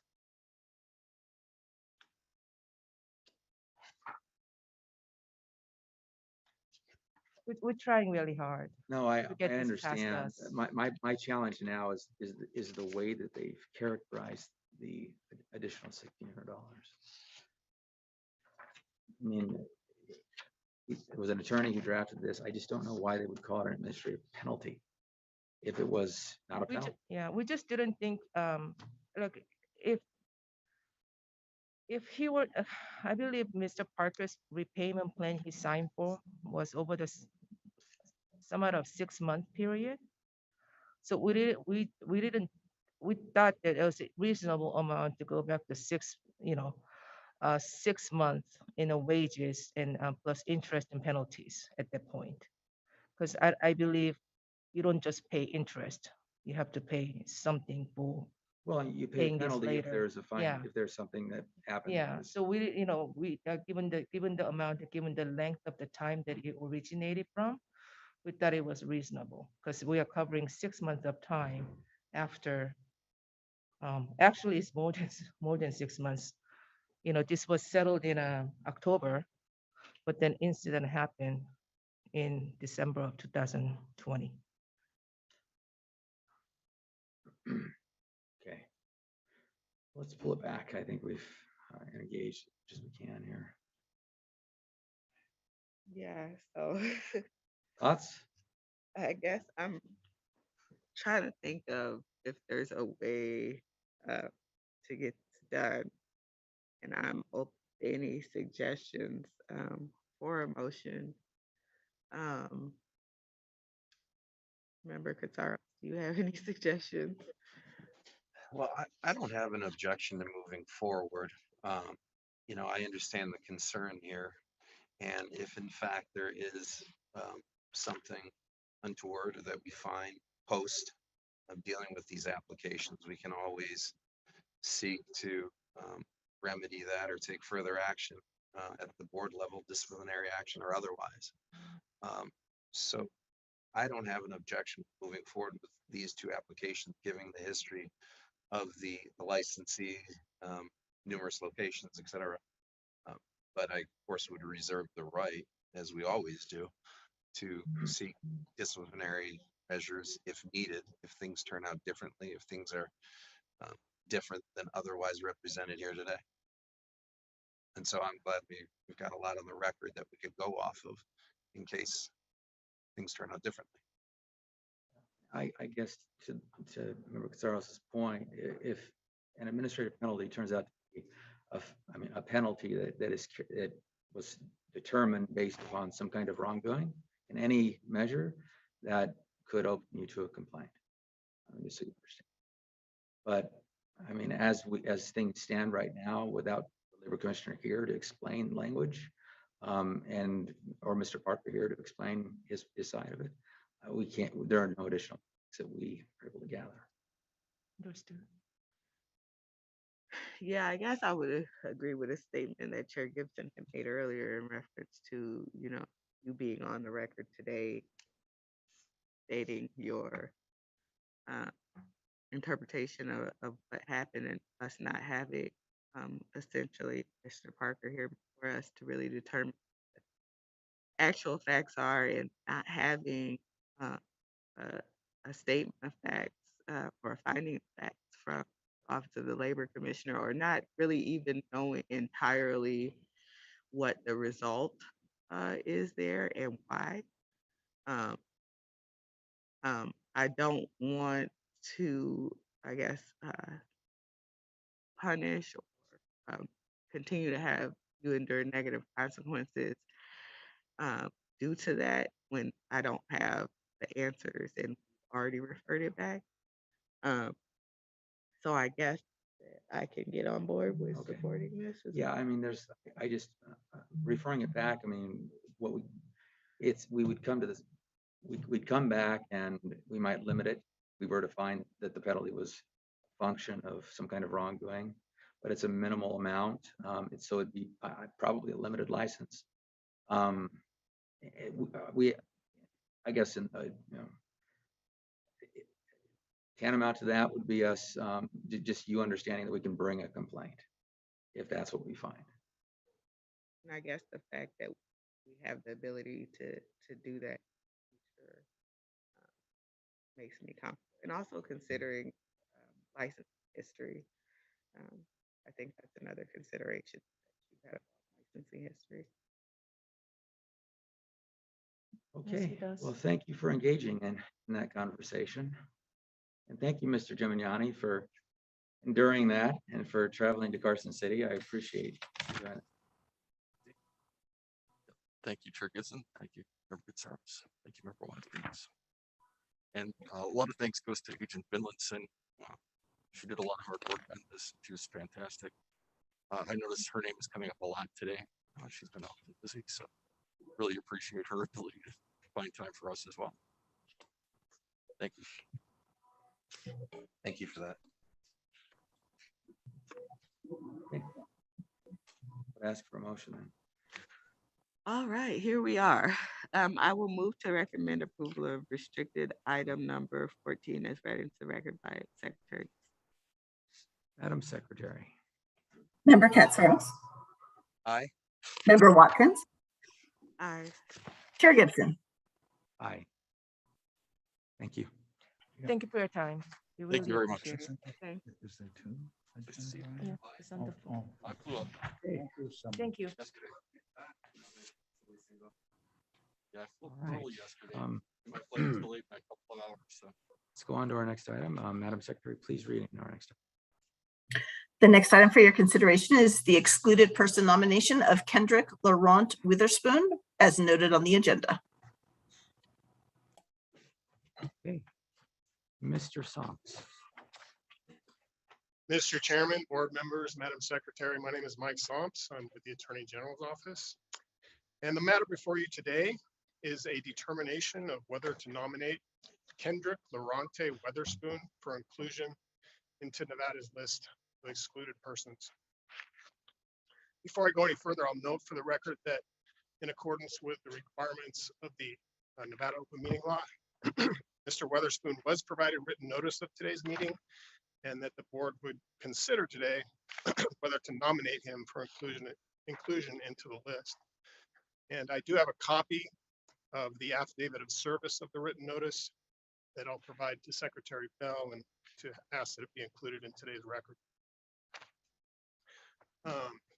Now, as you all know, I provided to you a packet of information that I created with the assistance of the Enforcement Division, and that is there to support placing Mr. Witherspoon into the list. And if you'd like, Mr. Chairman, I'm prepared to kind of go through a summary of that information, and after that, answer any questions that you may have, and of course, then you could deliberate and make a decision. Yes, and in the course of that, if you could lay out standard, and then hopefully we'll understand the nexus as you go through the fact pattern, nexus to gaming. Please go ahead. So pursuant to NRS 463.151 sub 2, the list may include any person whose presence in a gaming establishment is determined to pose a threat to the interest of Nevada or to licensed gaming or both. In making that determination, you may consider the criteria that's set forth in 463 subsection 151.3.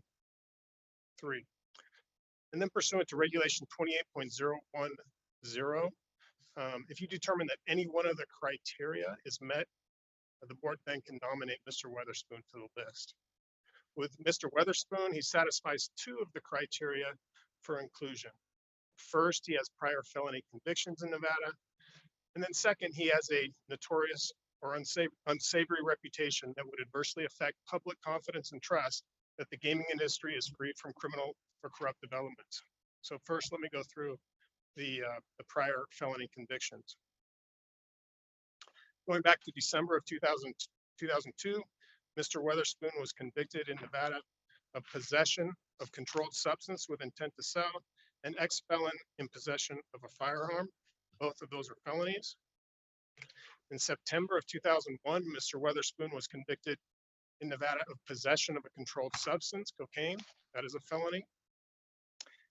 In December of 1996, Mr. Weatherspoon was convicted in Nevada of possession of a controlled substance with intent to sell. That is also a felony. And then bringing you back up to his more recent crimes, back in August of last year, Mr. Weatherspoon pled guilty in Nevada to 2 counts of coercion. Both of those counts are felonies. Now, although it hasn't been entered yet, I anticipate that a judgment of conviction will be entered later this month when Mr. Weatherspoon is scheduled to be sentenced. I think it's also important to note that the court records for this particular case, that Mr. Weatherspoon was initially facing charges of burglary, kidnapping, sex trafficking, battery by strangulation, and sexual assault. Now, these charges arise from allegations against Mr. Weatherspoon that was made by a female who said that she first met with Mr. Weatherspoon at a Las Vegas casino.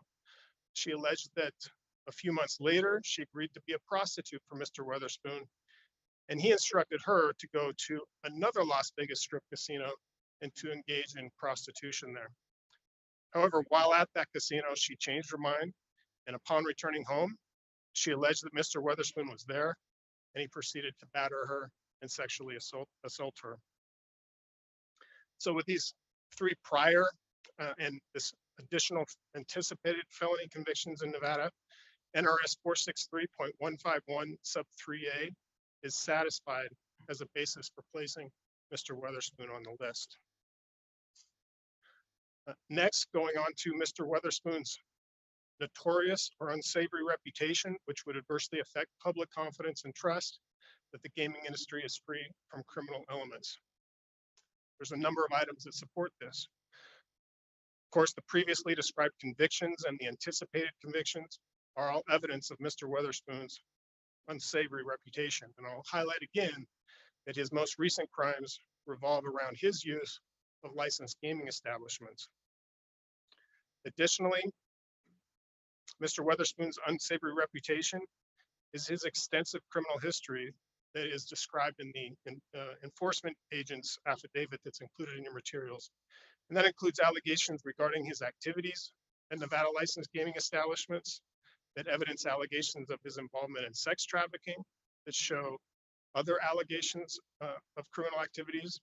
And that criminal history also shows that Mr. Weatherspoon's arrests involved numerous instances of allegations of violence against women, many of which occur in and around Las Vegas casinos and involve women who claim to be prostitutes for Mr. Weatherspoon. In fact, Mr. Weatherspoon's propensity for violence against women is evidenced by 3 convictions for domestic battery that are included in your materials. 2 of those convictions involved a self-proclaimed prostitute for Mr. Weatherspoon. And with one of those domestic battery convictions, the victim alleged that she was battered by Mr. Weatherspoon after they had argued over money in an Uber that brought the victim and Mr. Weatherspoon to the victim's home from a Las Vegas strip casino. Mr. Weatherspoon has also been trespassed from a number of Las Vegas gaming establishments in recent years. In addition, on one occasion, Mr. Weatherspoon was arrested for trespassing at a Las Vegas casino. And finally, I'll just note that his last known address is a Las Vegas address. So that again is additional evidence of that he poses a threat to the interests of Nevada, to licensed gaming. So with the proceeding, NRS 463.151 sub 3C is also satisfied and forms a second basis for his inclusion on the list.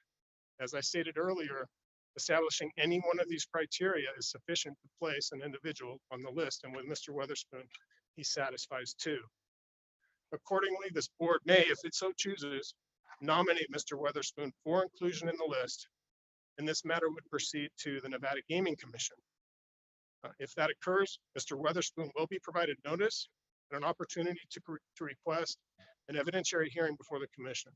So that concludes my presentation. I'm happy to answer any questions if you have some. Okay, thank you, Mr. Soms. Just to go back through and just clarify in my own mind, and starting from the beginning as the most recent as opposed to the earliest. So on August 4th, 2021 is guilty plea to coercion. Let's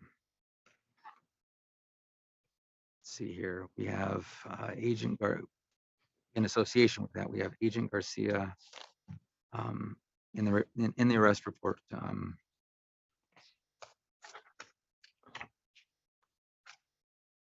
Resulting conviction, she included in the arrest report that the victim alleged that she agreed to be a prostitute with Mr. Weatherspoon, and that on May 21st, 2021, Mr. Weatherspoon instructed the victim to work as a prostitute at Nisha. All right. That's correct. I'm just trying to establish nexus to gaming establishments here. And again, I'll reiterate on that particular incident. Mr. Weatherspoon initially met the victim at another Las Vegas gaming establishment, and then months later instructed her to go to a second Las Vegas gaming establishment to engage in prostitution.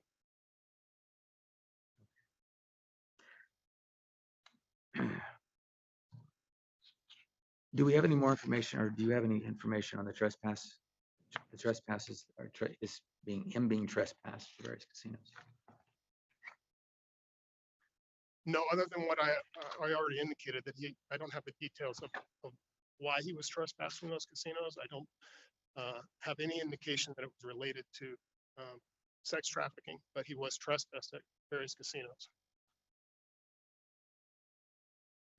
I'll open it to my colleagues, please.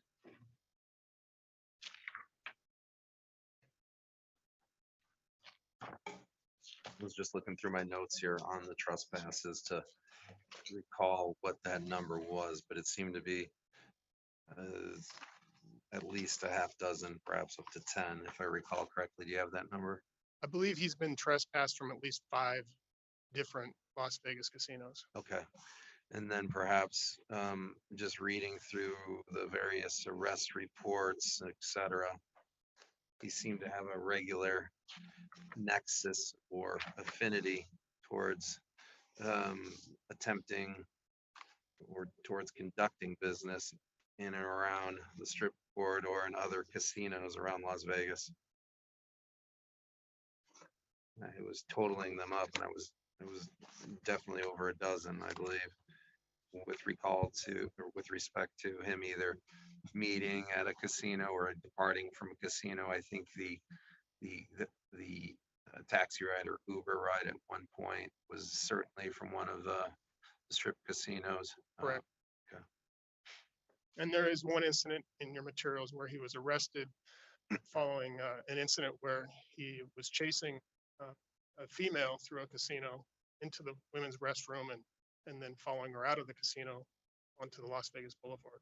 Okay. Yeah, it seemed to be, I don't know, I'd call it littered with references and connections to the to various casinos. I don't feel the need to mention any of the names because it's neither here nor there.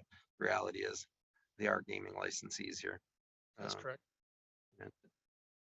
And was in that one question particular incident that you were referring to, Mr. Sams, wasn't there violence involved other than the chasing? Was there violence involved in that incident? Can you tell us what happened? That's correct. If you give me a moment, I'll find that particular information.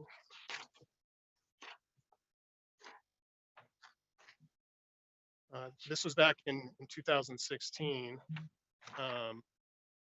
where Mr. Weatherspoon was arrested for coercion with force or threat of force and aggravated stalking. And again, with that incident, a review of the arrest report indicates that Mr. Weatherspoon, who was in a prior dating relationship with the victim, that he saw her on the strip, whereupon Mr. Weatherspoon had followed the victim into the casino, was yelling at her, and then followed her into the women's restroom, attempted to drag her out of the restroom.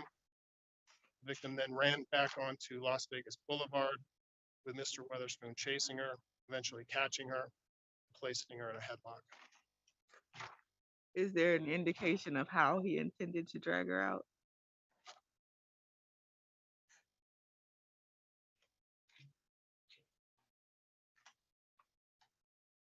If no, that's okay. I'm just looking at the arrest report. If you'd like, I can try and pull that out. So, I mean, it appears you've established that he's used casino properties and the traffic associated with them, the patron, to further his engagement in human trafficking and similar types of criminal enterprise. Would you discuss for a minute the purpose of including someone or nominating someone for inclusion in the list of excluded persons? Of course. What are the consequences that issue from that? Oh, I'm sorry. So the consequences if an individual is placed on the list is if that individual does venture into one of the larger casinos, then that would be a gross misdemeanor. And then there's an obligation on the licensees themselves to ensure that they're not allowed on the property. And if they knowingly allow them on the property, then they can they can face disciplinary action by the board of commission.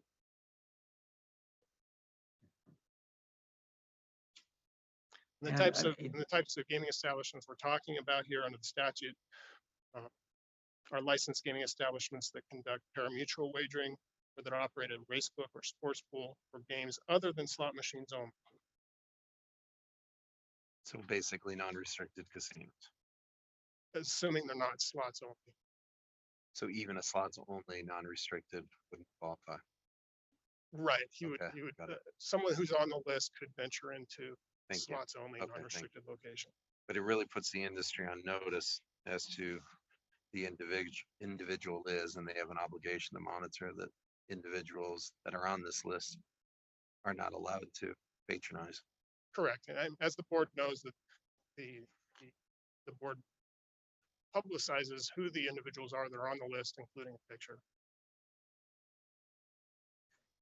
And so going back in history to sort of understand the list of excluded persons, Black Book, it was intended, I mean, talk to us about what was its purpose? I mean, was it also intended to send a message? I mean, it wasn't just an exclusion. Right. As you know, the list was What is the symbolic designed, purpose of it? of course, and initially designed to ensure that people that are affiliated with a mob could be excluded from licensed gaming. But of course, the statute is much broader than that, and can encompass someone like who is being considered today. So stated another way, generally speaking, the excluded list were individuals that had criminal pasts, of course, certainly, but perhaps not in this same vein with this individual. That's correct. And ultimately, what you are here to do is to reach a conclusion as to whether or not the individual with his convictions and with his reputation poses a threat to the interest of the state of Nevada, or gaming, or both. And if you're satisfied that he does, then you can nominate him to the commission. And based upon your reading of the law, he satisfies the criteria that you outlined. He does. At the beginning.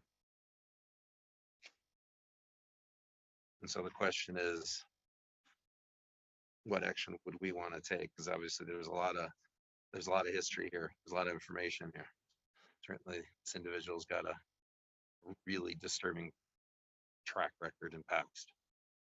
That's correct. Of course, a lot of people do. Yeah, I mean, it's not just, I mean, we're not gonna go out and exclude every felon in the valley Right. or in the state. I mean, in this case, I mean, I guess for my part, I legal and highly regulated gaming cannot be associated with human trafficking, period. It just cannot. And that is the threat to the reputation of the state. I Right, would 'cause there's a agree, and I think given the felonious history, the long criminal history, and propensity for violence against women, then and the nexus of that violence against women to uh, our gaming industry and at particular hotels in our within it, that it it would be appropriate. I agree. Yeah, I agree. It seems he's, attempting, at least in many regards, to utilize some gaming establishments as his de facto place of doing business, and that's not okay. So he crosses over into a different realm here, and I guess that comes into our remit And to make Mr. Thompson, sure. if you would, you've noticed that we're asking questions that are probably, I don't know how, prior discussion or prior nomination hearings have gone, but this is a unique circumstance. Be one of the first instances where a non-cheating type issue is, or a series of issues associated with, or that a person's engaged in is, I mean, direct gambling crime is the basis for consideration. Is that accurate? I'm sorry, Mr. Chairman, I'm not sure I heard your question. This fact pattern is, I mean, not just it in its minutia, but the types of crimes that we're discussing here and their nexus to gaming this is a unique circumstance that is it's really a matter of first impression for this. Yeah, I agree. I don't believe that there's been any, the board, I don't think has even considered the possibility of nominating this type of person to the list of excluded persons. This would be the first time this has come before you. And historically, it's been slot cheats and people associated with organized crime. And I would add that I've had an opportunity to review the full packet of information, Mr. Sims, that you provided to us, and which provides in detail the criminal history and the allegation, especially the most recent allegation of kidnapping, sexual assault, and burglary, and the details of that are very disturbing. Uh, and I was asking you about the specifics of the previous incident that I believe you said occurred in 2016, because that incident appeared to me to be very disturbing as well. He dragged a woman out of the casino, or was accused of him dragging her out of the casino. So those incidents to me indicate, a serious issue of violence.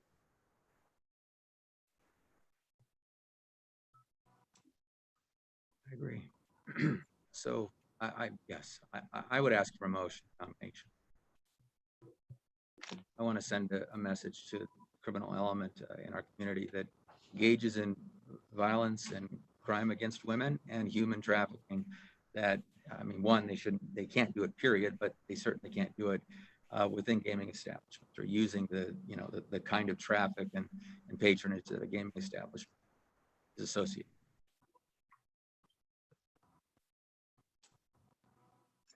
I agree with with everything you just said there. If somebody wants to try to commit criminal acts, they're certainly not going to do it in a casino, or at least we're not going to allow for that or tolerate it. We got to put others on notice. I'm happy to break with tradition here, and enter somebody like this into the list of excluded persons based upon this guy's really stomach turning sort of background. These just going over the list that you guys have just mentioned: sex trafficking, battering women, drug trafficking, etc. He's not going to use casinos as his place of business. At least that's what I would move for. All right, well, I am ready to make a motion. Please. Okay. In the matter of the exclusion of Kendrick Lorante Weatherspoon from licensed gaming establishments in the state of Nevada, I move to nominate Mr. Weatherspoon to the list of excluded persons based on the criteria specified in NRS 463.151 subsection 2 and NRS 463.151 subsection 3A and C. This motion for nomination specifically is based on the following. Number one, as presented, Mr. Weatherspoon has been convicted and is anticipated to be convicted of felonies in Nevada. Number two, as presented, Mr. Weatherspoon has a notorious or unsavory reputation that would adversely affect public confidence and trust that gaming is free from criminal or corruptive elements. Further, that any one of these criteria for exclusion, independent of the others, is sufficient to nominate Mr. Weatherspoon to Nevada's list of excluded persons. That's all I have. That's the end of the motion. Sorry. Okay, Madam Secretary. Member Katsouros, Aye. Member Watkins, Aye. Chair Gibson. Aye. Thank you very much. Thank you, board Thank you, members, and Mr. Somps. I will route for all of your signatures in order of nomination that will eventually make its way to the commission. Okay, thank you very much.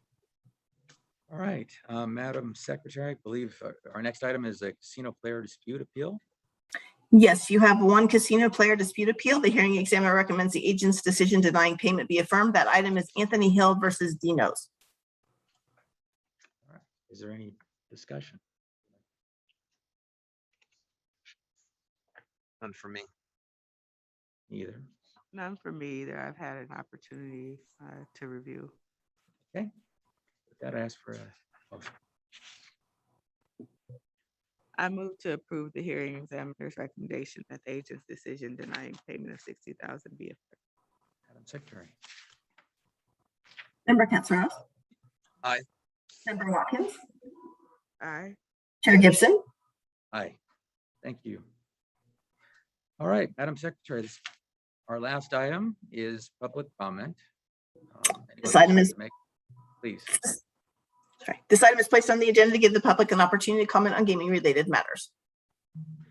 So anyone wishing to make a public comment, please step forward to the podium. State your name for the record. Is there anyone in Carson City? Member Casaros, is there anyone up there? I don't believe there is. Nope, there's not. And there's no one here. Okay, that will close our public comment section. And this concludes the Nevada Gaming Control Board meeting for the month of January, and we are adjourned. Thank you. Thank you.